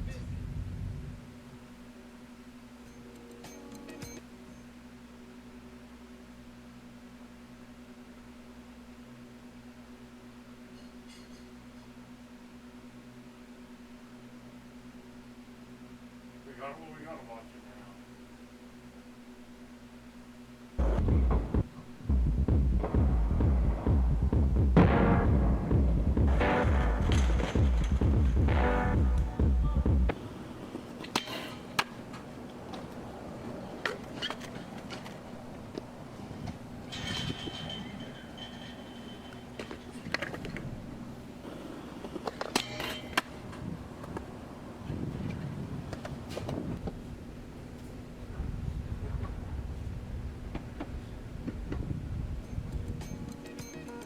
You've got to subscribe! Instagram, Facebook, Twitter too! Oh my gosh.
Okay, we're at the Temple of Dendara, an hour and a half drive from the city of Luxor, and this is a dynastic Egyptian site. We'll see a little bit of megalithic, but not much, and so dedicated to the goddess Hathor or Hathor. So we have Patricia Awian with us, and she's going to do most of the talking here. I'm going to save my energy for tomorrow because we're going to be flying to Cairo, going to Giza, and we're going to enter the Osiris shaft on the Giza plateau, and so that will be something very much worth recording and sharing with you. The site is at Dendara, is where we will have the so-called light bulbs, which are in a room underneath this main structure. Also on top of it, in another room, is the famous Dendara zodiac. So there is a lot to see at this site. It's not a megalithic place. The foundation probably was originally megalithic, but just join with me as I walk through this ancient place.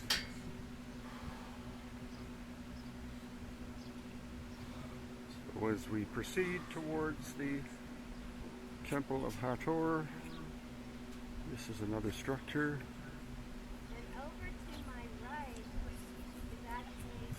Which was the birthing house. That's where women would go to both do prayers and incantations for pregnancy, and then they would also come here to give birth. So a very feminine site.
All of the columns in here are made of sandstone.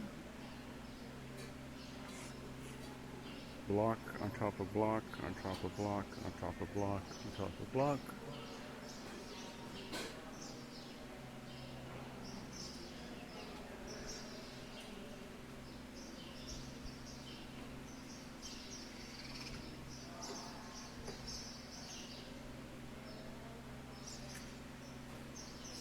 But in here,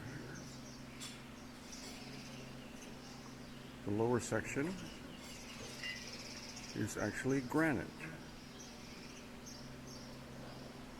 So it could be that this was originally a megalithic site and was inherited and adopted by the dynastic people. That's what you find at a lot of locations in ancient Egypt. Megalithic foundations or megalithic remnants or megalithic components possibly brought in from another location.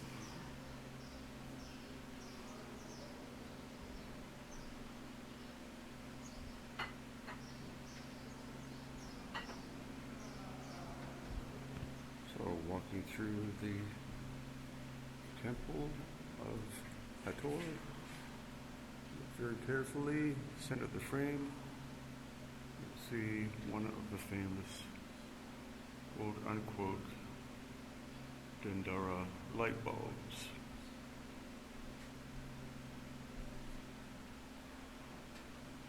There in the center of the frame. And then over here,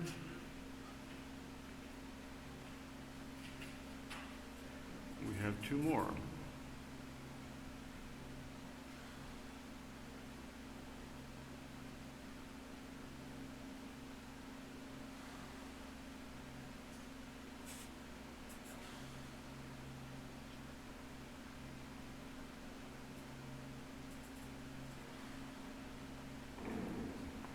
Just walking through the Temple of Hathor.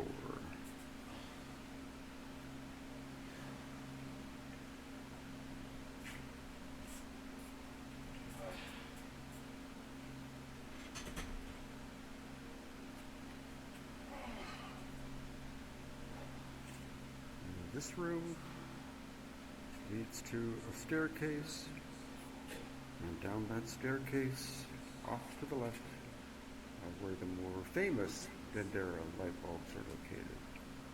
It's temporarily blocked off. We're going to come back in and we will go down and film that too.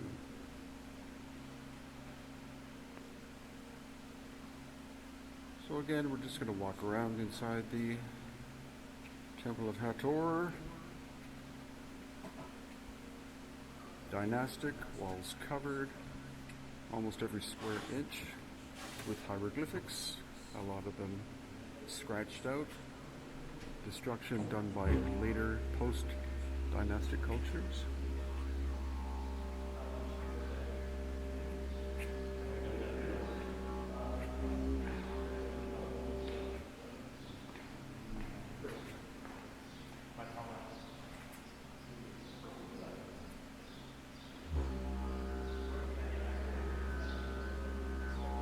Yep, now we're approaching the one of the two staircases that goes up. And people have wrongly stated that these are made of granite. They're in fact sandstone. And also they say that it was a blast of laser beam or some kind of heat that came in here that melted them. But we have geologist Susan Moore here with us. So she will give us a geological perspective on what we're looking at. These are very interesting stairs. They're sandstone stairs, as is majority of this temple. They're not granite, and when you look down at them, you can see very clearly that it is sandstone. You can see the individual grains if you get down on your hands and knees and have a good look. These are weathered. You don't see any sign of any kind of heat on the walls, but with the weathering, sandstone, and we had talked earlier about porosity, permeability, and cementation, these were not cemented particularly well with a natural cement that would flow through the pore spaces. So therefore, they were more subject to degrading and weathering. But the reason why some of the steps show a bit of raised nature to them was that as Marriott was excavating in here, he poured a couple of bags of concrete on here just to help him get up and down. So this is kind of weathered, and then it's been repaired, and it's weathering again. And Marriott was who? Was an early explorer excavating on this site. Right, in the 19th century? 1819, he was, From France. yes. I'm not sure of the exact dates, but he was here a couple of times, I believe, and that is in some of his journals that he did for a couple of bags of concrete on here. Now, the upstairs was used for numerous years holding grain. They used to store grain up there. So walking up these stairs all the time with sacks of grain, that's going to wear these stairs down a lot. And if you look at all the rest of the stairs going up, they show a certain amount of weathering. When we've gone to Edfu and every place else, you see that same kind of weathering. I think here it's a little bit odd because of what they're narrow little stairs. You can see, I mean, they're only this thick. Mm-hmm. So they weather very easily. So it's weathered almost into a ramp, and then you put the concrete on top, and you've created what looks like melted stairs when they're really not. Excellent. Okay, now we're going to walk up the staircase at Dendara.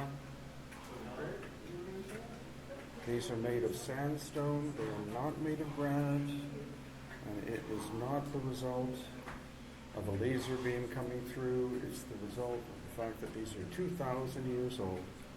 And so thousands, if not millions of people have walked up this staircase, causing the natural erosion.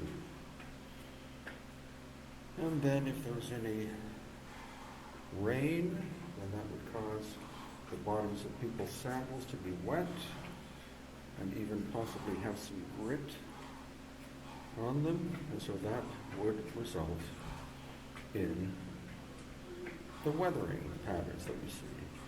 There's not some kind of very advanced alien or human technology with a laser or something. That is a story people make up, because we just had Susan Moore, a geologist, tell us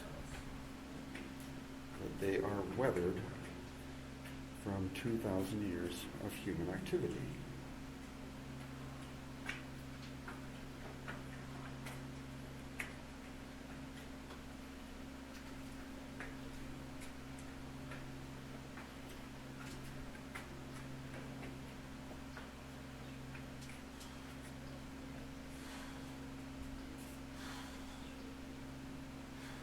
So this is the other so-called melted staircase at Dendara in Egypt.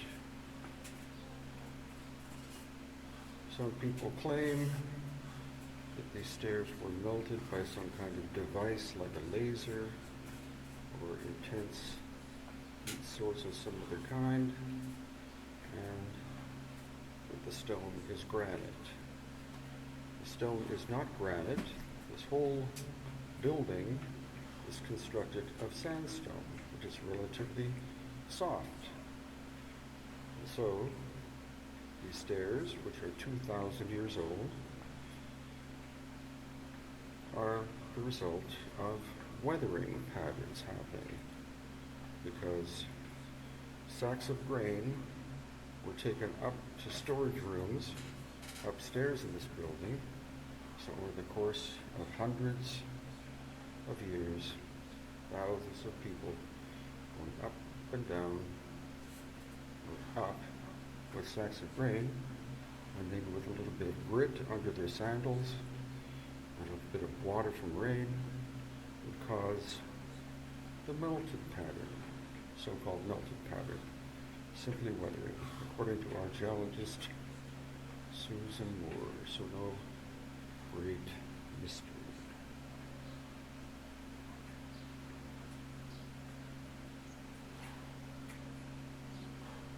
Also, the archaeologist Mariette in the 19th century did some patching and repair work with concrete, which you can still see to this day.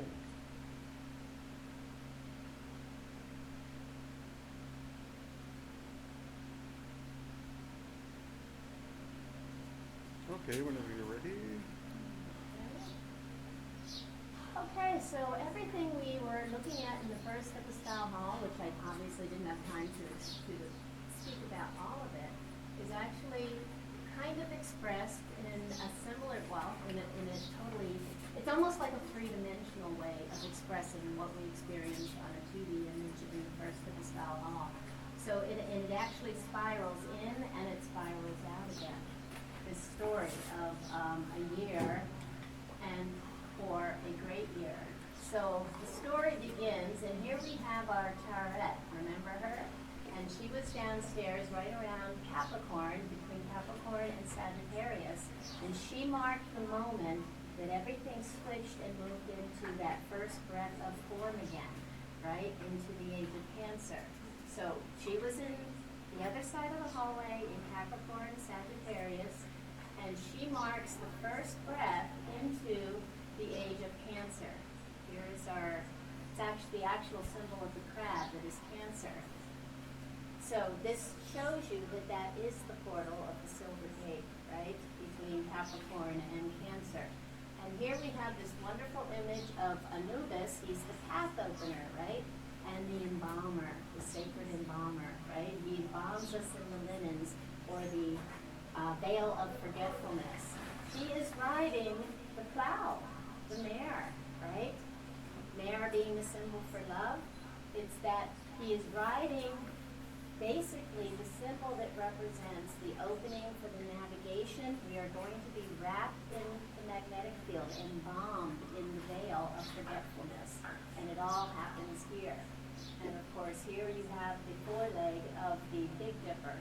So you have this dynamic of the swastika spin in the heavens, right?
Okay, we're entering Palenque, a huge complex in Chiapas in Mexico. Only about 10% has been uncovered. The other 90% remains in the surrounding jungle.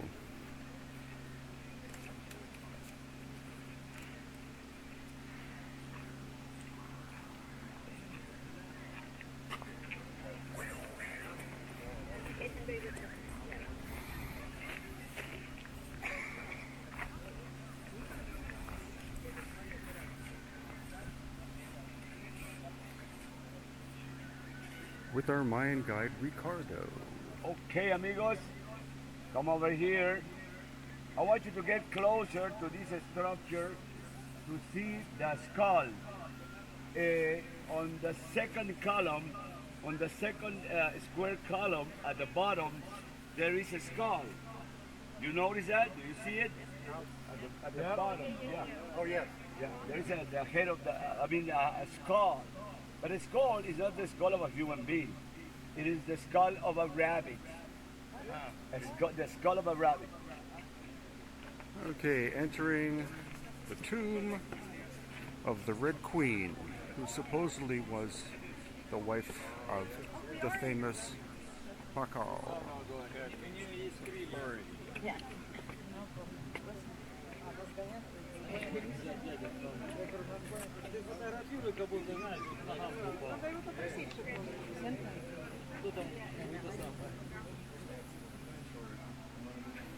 So the Red Queen lived about 600 AD.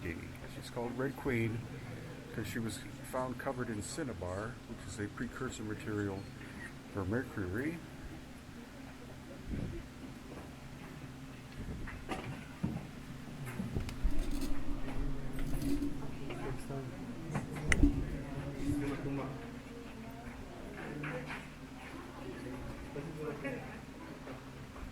Lots of people.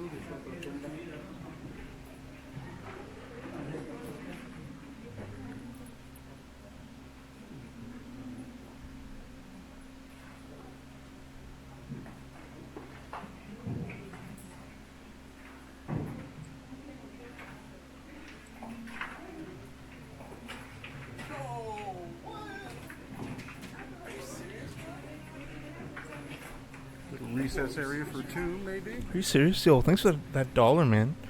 Dude, thank you so much, man. Dude, I went to Taco Bell. You know how much a taco is now in Canada? $2.50. $2.50, man. So here's the tomb of the Red Queen.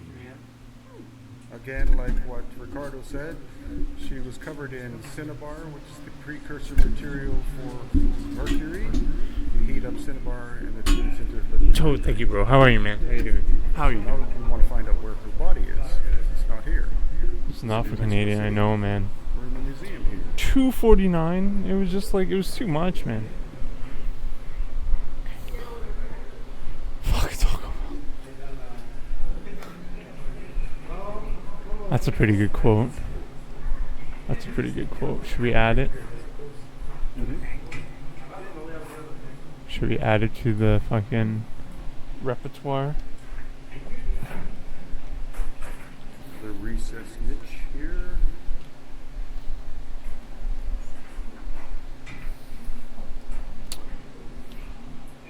Stucco are showing there.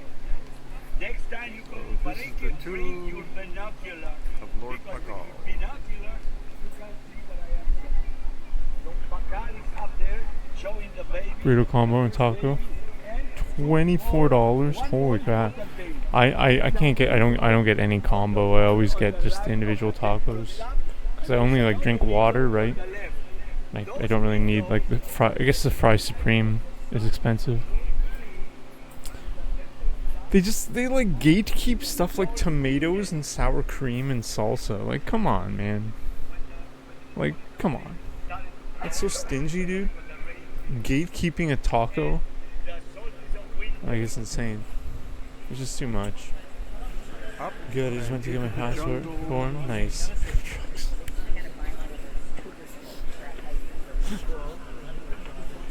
I'll gatekeep her. Oh no. Oh no. It's too much, man.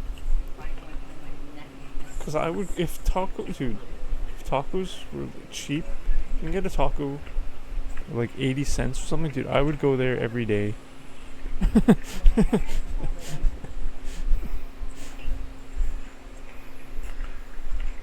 But now I go there once a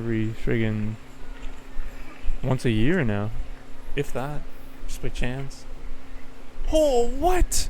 Yo, bro, dude, that's like $10, man. That's like $11, And then man. into one of the What? upper plazas. Holy shit, dude. Thank you, man. I am not gonna blow that on Taco Bell. Let me tell you, I'm gonna value that money. What? That's like $11, bro. Thank you, man. Thanks a lot, dude. I hope my streams are entertaining. I'm probably gonna go play basketball outside after. It's a beautiful day here. I might get some sun. I'm gonna stream it again. Dude, I now have 40 gigabytes of data. I pay $55 plus tax a month with Freedom Mobile. I have 40 gigabytes of data, including US data as well, and calls to the United States or whatever. Not that they ever use it, but I mean, I was in the US, and I did get like the $35 5-day plan. So I won't need to do that next time. The backside of First Complex. But what that means is, if we do our calisthenics stream, It might have to be after September 23rd if I run out of data before Heavy-duty then. reconstruction. Yeah, that's a temporary pass, but now I have every month. That's the temporary pass. It's really terrible. Yeah, I know, man. It's really bad. So now I have the $55 plus tax. It's 40 gigabytes plus 5 gigabytes. Canada and US, I think. Unlimited text message and calls to and from American to Canada and stuff. But it's just the reception isn't very good still, you know what I mean? But the price isn't, I mean, the service is still not the best. But we did stream from the river yesterday. So and we did stream from the basketball court. Older. Let me see how much data I used yesterday. 40 minutes. Let's see. Let's do the math. It should be about like 700 megabytes. Let's see. Because we did the math before. An hour was like 750 megabytes at 720p. That was the stats. I'm gonna rate the stats. 1 hour equals 750 megabytes at 720p. I'm gonna add that as a quote, actually.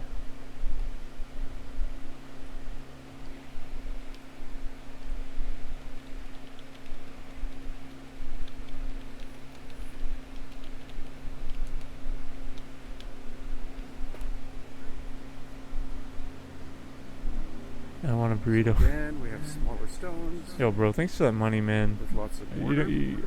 Thank you, man. I appreciate that a lot. I got a gift sub and $11 today. That's insane. Thank you, bro. I see you're a Turbo user too, man. That's great. That's great for me, because they get all the ads that are skipped by Turbo viewers. Massive. I get, because it shows the Turbo, like when I look at the revenue, I'm not like obsessed with the revenue. I'm not like Mr. Revenue, but I'm just saying it's a separate thing that says Turbo. It's really interesting.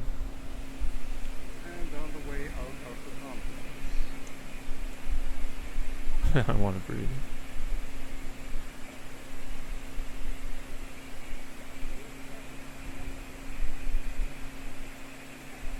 Yeah, I'm probably gonna play basketball after, or go skateboarding or something, and stream it.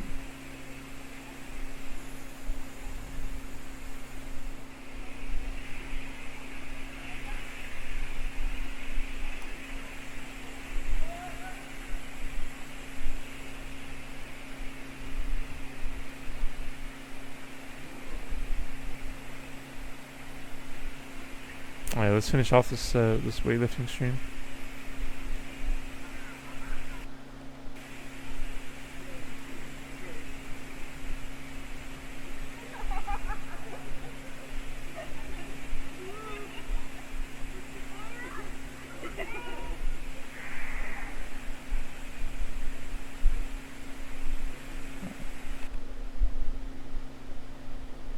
Thank you, man. How are you doing, Dode? How are you feeling? Are you feeling better? Are you feeling healthy, man? I hope you're feeling good, dude.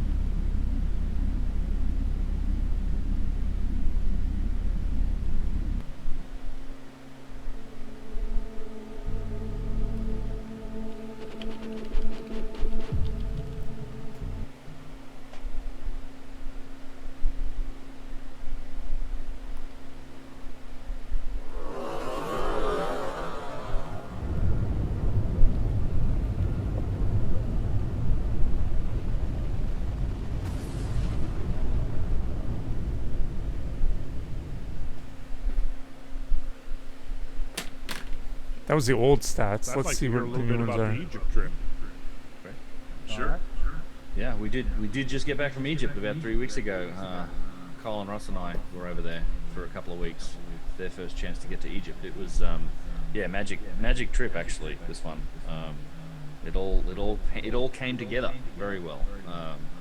We had a few firsts for me. I know there's a lot of firsts for those guys. There's It was more. It's more. Yeah, it's a long like list of highlights really for me. it was like 2 gigabytes. the most interesting was the surprise I got Well, to let me pull check my on, messages. on everyone on the tour. That Yusuf, the tour guide that we use over there with the Kemet School, who's excellent. We had arranged an extra special permission that we had kept secret, The and that was Australian the accent, chance to go seriously? down beneath the step pyramid of Joseph. Is it at fake? Saqqara. And that's like the entrance to the catacombs. So there's something like 6 or 7 kilometers of tunnels down beneath that step pyramid structure. See an There's a imposter. whole entrance to a massive just labyrinth of tunnels systems down there, and that's also the place that they found more than 40,000 of the precision carved stone vases and jars. And we got Yeah, to man, go down that several levels below I that spent like structure. a gig and a half, And, 2 actually, there's gigabytes still yesterday fragments of streaming. these incredible jars So maybe all over the it's- place. And you can pick it's them up not- and handle them. yeah, I think they A lot increased of the them had quality. tool marks, and they're made from all sorts of hard stone materials, and quartz and schist and diorite and all sorts of things. So yeah, I can probably share a couple of photos. Yeah, for sure. Of And that. yeah, And, yep. While That we're is pulling true. up photos, the other interesting thing. All right, let's finish this off. Let's do a couple let's do a fly and dumbbell bench press, and then maybe some more bicep curls, and then elliptical. The walls and the ceiling then had we'll go crystals, inside. these salt crystals growing out of them. And Yusuf was telling us that when they first were coming down into the tunnels, they, halite or halite, that they were, they were 12 to 8 inches long, and they had to just get cleared them out of there because these things had grown so long and were basically filling the tunnel with these crystals. It was wild. So I would love to know how long it takes for crystals like that to form down there. I'm sure it's a function of water, and but still, you got to have the right amount of time for those crystals to grow. So lots of indications of great age, and interesting things, including the shards of these stone bases and things that they show. Can you guys see that? Yeah. Yes. So yeah, the first thing you see when you go down there. So it's not just tunnels. There's also at beneath the center of the step pyramid. You can get into something that's called the Persian tunnels. A tunnel dug by the Persians just goes just under the ground, and it takes you to the top of what is this giant open shaft. And this is directly below the pyramid. It's a 100 foot shaft that's cut straight down into the bedrock. And it's 40 feet wide, and at the bottom of it, where we're standing here, you see this giant multi-piece granite box, and it's made up of 32 pieces of granite, and all of these weigh somewhere between 3 and 5 tons. Some of these, maybe a couple, might be a little more. That's down here in the center of the shaft, and when you look up, you can see the internal superstructure of the step pyramid that's been basically built over this massive shaft in the ground, and then. As you go around down through the passages around this, that's where you start to get down into the lower levels of where all these tunnels go off. And it's let me find some examples here. I know I have a couple of pictures of the passages. There's just staircases and spiral staircases and channels and tunnels that lead off all over the place. Here's an example. Just tunnels going everywhere.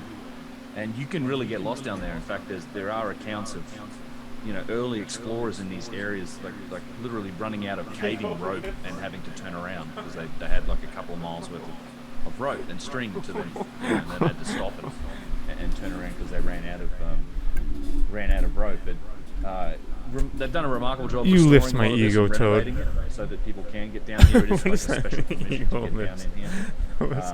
That's offensive, man. I'm As you can see, there's still a lot at the end of my workout. I'm remnants tired. of what may have been pacing stones on the walls. Yeah, this was I'm just interesting joking. here, Ben. Those It's not blocks that offensive, are I'm just stacked joking. I up was right joking. there. Yeah. I have a picture of the side of them. Oh They have my God, just 'cause the I'm like, high-relief I'm stars exhausted and I carved saw into them. ego So they lifts. were ceiling blocks of something. Oh, like you're lifting That's right. or ego? Yeah, I down get there. it. I get it. Yeah. What are they? Sorry, man. Is it limestone? When you lift It is. weights, it takes a while for the blood to like What is it? go through your head. What is this other picture? I know I've got one of Maybe I'm just not very smart. the right area. now. So what is also interesting is that it's not the only thing down there. They had something like this. At this these sort of moment in pieces. time. This is alabaster, or I'm a smart white person. calcite, travertine. I would like to be required to be. There was Always something like learning 60 to every day. 70 tons of this material Right. during the renovation taken out from those tunnels down there, and lots of these pieces were like this, where you have what I would describe as fairly well machined pieces of alabaster. A lot of them had things like tubular drill holes in them. And they took up 60 or 70 tons of this stuff out of those tunnels, and they dumped it all behind the step pyramid, and then they basically bulldozed it into a big terrace. Like they literally covered it all up. No one's not sure why they did that, but that was something that happened during this restoration. That's right. So we walked out to the edge of the terrace and down the side of it, and you could see pieces of it like falling out all over the place from where they had just bulldozed over it. Yeah, here's a piece that I found, and you can, on the edge of it, you can find pieces like this where it's these big chunks of alabaster that have evidence of work that's been done to them.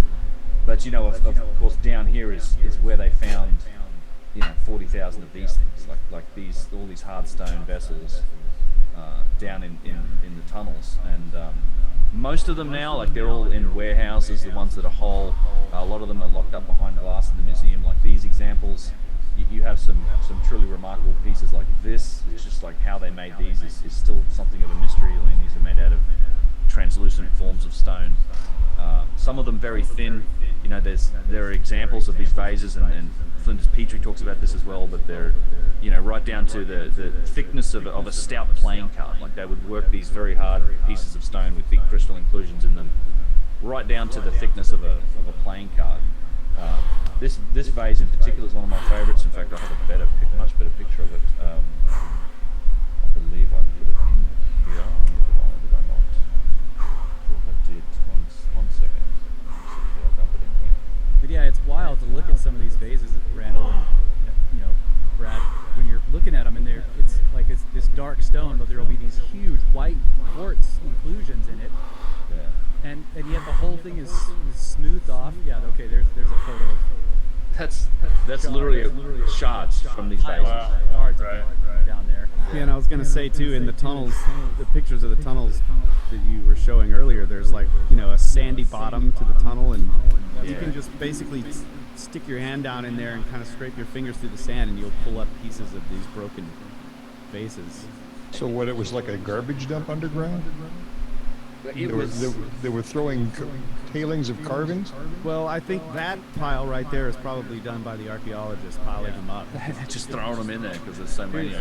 That's the way they were kind of treating them. If you picked up one off the floor and you're like, wow, look at this, and the archaeologist, yeah, and he just kind of tossed it off the corner. I mean, he was one. This is one of my favorite pieces that we found down here, and it's. I don't know what type of stone this is. But it's a remarkable piece. Translucent as well. You could shine a torch through this and see the light through it, so it's like almost like a quartz, milky quartz or something. And clearly machined, has this, but this is my first chance to really handle these things as well. But again, they're behind glass, and it has an obvious centering mark and a depression from what must have been a lathe, I think. The other thing that's important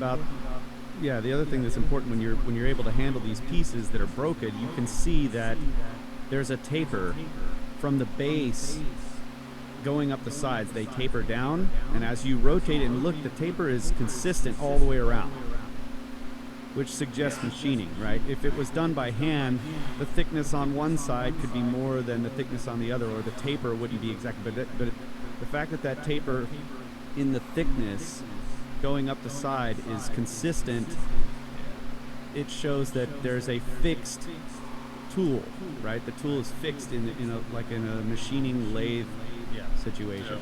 Being guided in a specific, yes, it has the same symmetry all the way around, and it's being guided in a specific curve to make that. Look at that. You can see how thin it is with the break. You can see how thin it is with the break that's been made in the side of this vase. So it's a good example, and just the huge crystal inclusions on this thing. It's super impressive stonework, and there's a whole, story about how these were found, because you have objects like this one, which is the notorious kind of the schist disc, and this is in the museum. Wasn't found beneath the step pyramid, but it was found in a First Dynasty tomb of a prince from the First Dynasty. So these stone vessels and these interesting objects go back all the way to the First Dynasty, and in some cases pre-dynastic.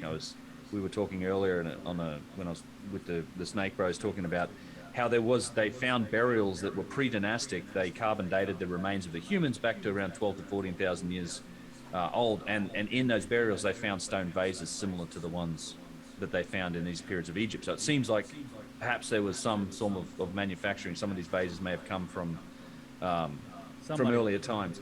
Yeah, I mean, Yeah. I wish I should find a picture of it. It might take me a minute, but there's one of my other favorite objects in the museum is this little tube of lapis lazuli. It's a hollow tube made of lapis, and it's just labeled. It's in a display case. It's labeled pre-dynastic, and it's right next to like bone artifacts and like beads and pottery. But it's this like perfectly kind of machined tube of lapis lazuli, which they found in a pre-dynastic site, but they just, because that's where they found it, they label it, pre-dynastic, and it's completely out. It's like an out of place artifact that's sitting there. It's like how did that come to be in Egypt pre-dynastic times? There's no quarries for lapis in Egypt. The nearest one's likely in like Afghanistan. And so there must have been trade systems, and then how they created it and made this little hollow tube of lapis with a gold sheath is a mystery. So what you had happen in the Third Dynasty was Imhotep came along as he was the architect of the step pyramid. He was Djoser. He was the polymath, the genius that came up with medicine. He was like considered one of the great educators and geniuses of ancient Egypt that got it started. He's accredited with designing the step pyramid. He was also accredited with creating these vases. So the mainstream kind of Egyptology, archaeological story for how these vases were made. Here's an example of one that's, I'm told, is made of corundum, which is a 9 on the Mohs scale. Quite a large piece, big and heavy. But so there's a scene on the wall that they often use to depict, like, all right, this is how we explain it in the Orthodox space, and this is a scene from Djoser's period in the Third Dynasty, and you can quite clearly see these guys are working with, rotating weights on maybe a flint tool or something, or they've got their hands in these vases. So they're creating these vases. So that you go to the museum at Saqqara and they say this is how these things were made, and explained that this happened in the Third Dynasty. They figured this out. But what they were making were essentially replicas. They were making these things. There's like, when you really look closely at what was going on at this period, it's almost a tale of two industries, of two classes of objects. And so this is the type of thing that was being produced by Imhotep. They were made from alabaster. They were made from much softer materials, from granite, like not made out of granite and granodiorite and things like this.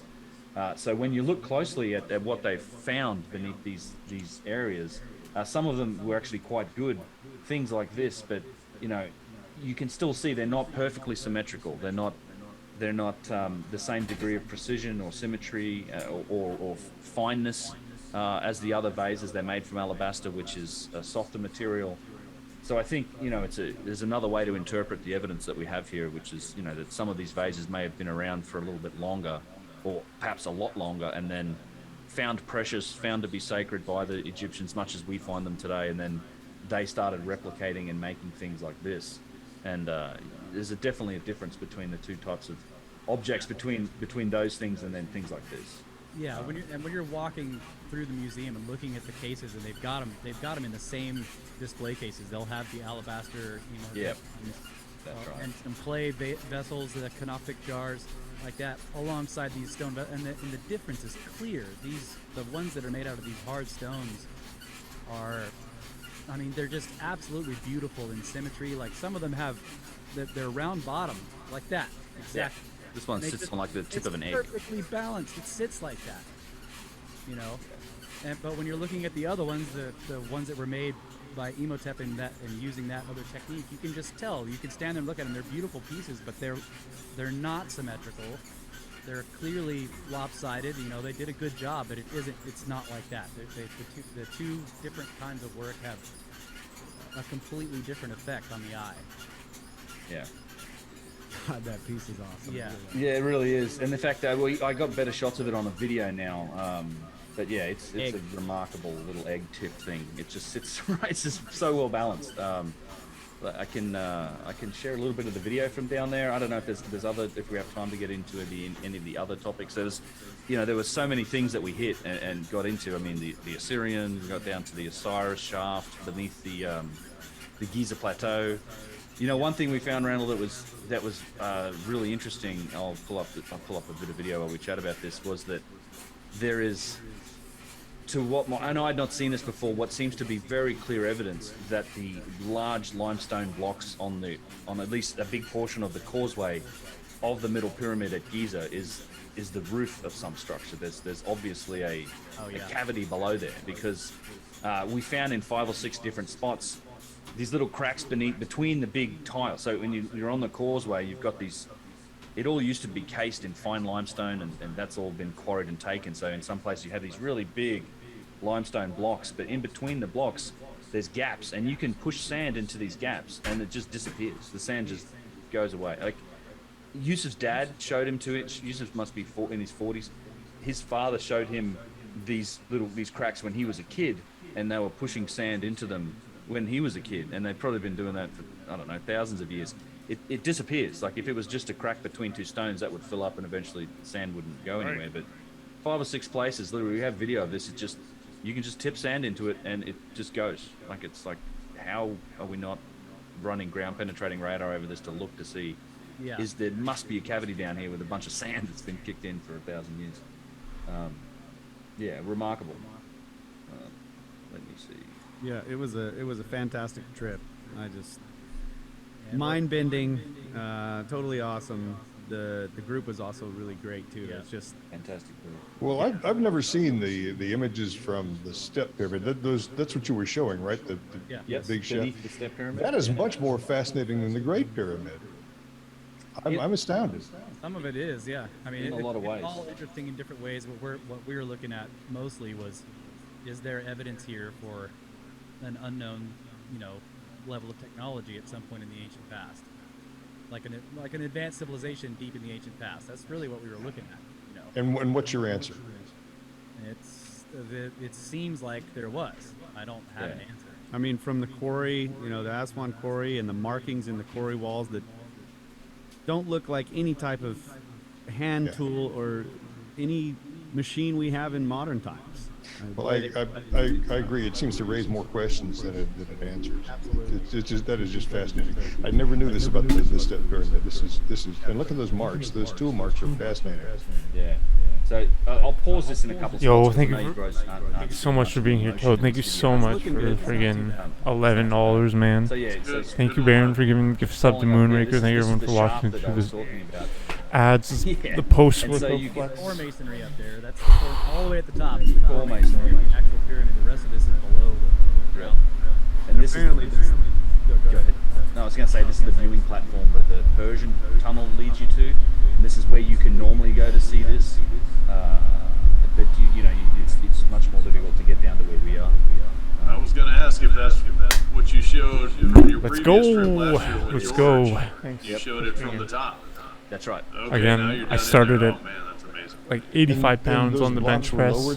Down that shaft? 25, 30 pound dumbbells. So through that other hole, apparently. You could do it too. The hole in the side. I'm a head injury survivor, right? There's should I show the head injury photo again? I think the step pyramid was built by the Egyptians. I think that was a 3rd dynasty structure. It's rough. It's got wood in it. The wood's been carbon dated to more or less the same time frame. But it seems to me that there's nothing in the step pyramid construction that matches the kind of stuff that we find down here, like this thing, like this giant multi-piece granite box. And you also got to consider the 60 to 70 tons of alabaster that was machined that they pulled out of here. And then, interestingly, there's layers below this, and we got down to what is the bottom, the current, I think it's the bottom layer. They didn't want us taking photos or videos down at this bottom layer. And it wasn't just a case of going down some steps. We were at 227 kilogram. I'm not bragging. I'm just sharing information. To another layer. Fell on my head. In this area, that's like 500 pounds. Boxes, like machine, like the Serapeum boxes, just smaller, but made. It's a miracle I'm alive. It's a blessing I'm alive. And had tube drill holes all the way through them. They had perfect. I worked hard to freaking be healthy again, and you can do it too. Whoever's out there watching, because a lot of YouTubers with head injuries, I'm half deaf, right? And I don't think any of that man, Andy Schrock, Andrew Schrock. I met the guy. He's a nice guy. A lot of the stuff down here. He's an amazing guy. So let me skip forward a bit. And his fucking Faces of Passing Away video where he showed his head injury after the skate fall, man. Helped me with closure. I told him that. I said your video gave me closure because I didn't have video for my. What? Russ is still here. But you're alive. I'm very happy. Thanks, bro. There you go. Thanks, man. Thank you, buddy. That would indicate some moisture It's been a seepage. hard journey, man.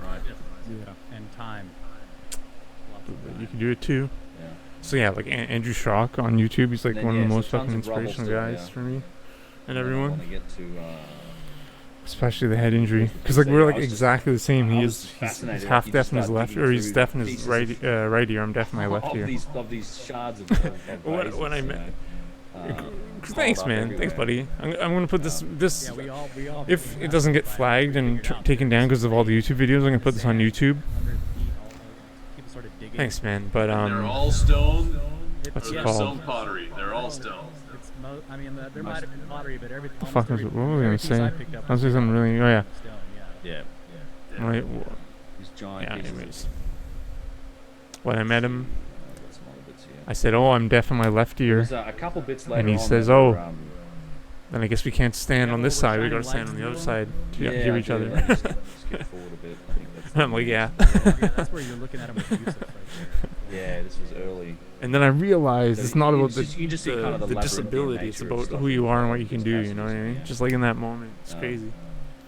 But anyways, see that that's one. why I don't lead with the disability thing because because So the like, big question. it is we what the it is, only but one tour in the country. you're not who that- you are because of your disability.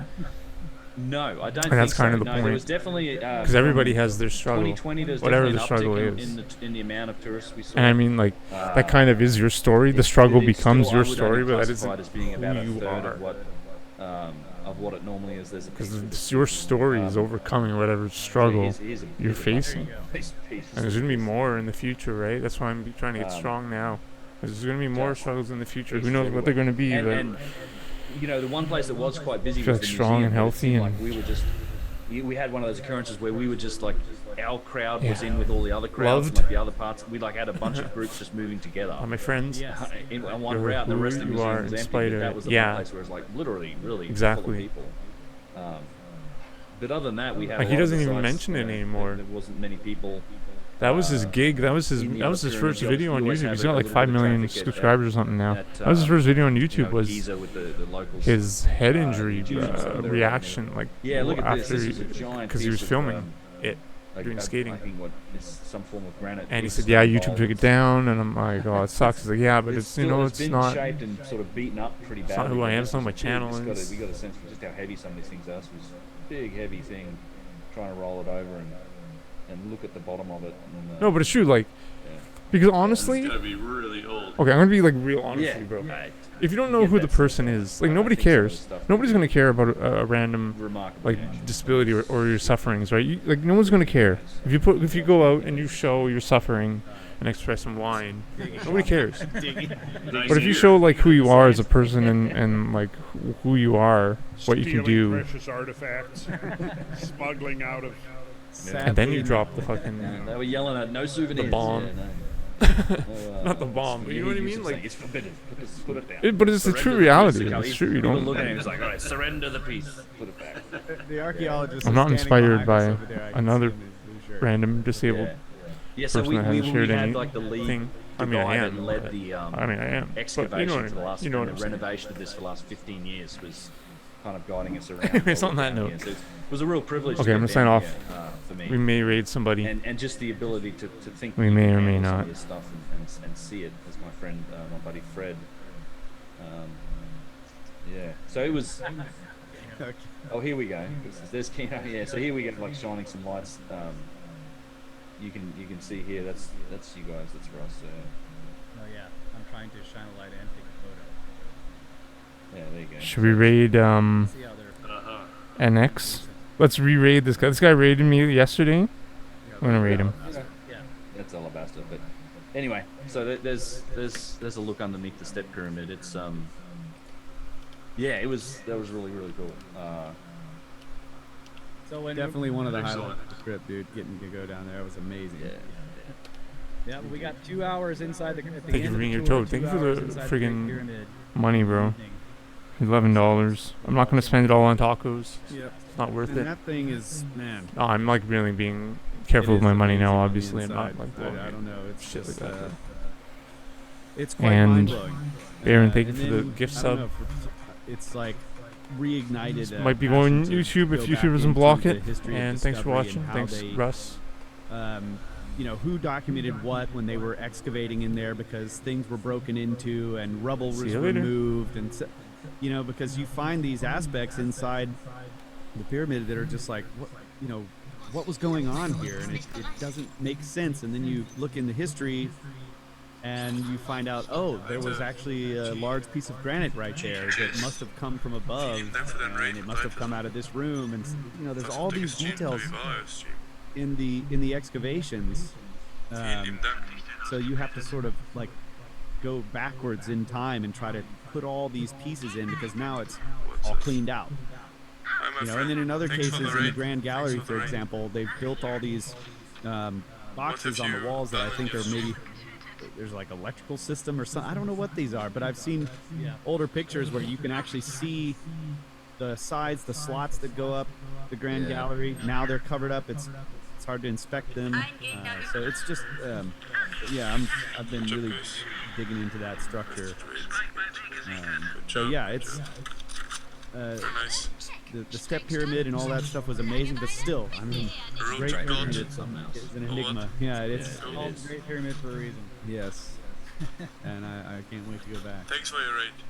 Yep. Indeed. Very happy about it. Platziere Alarmbot. Platziere Nabelschwarm.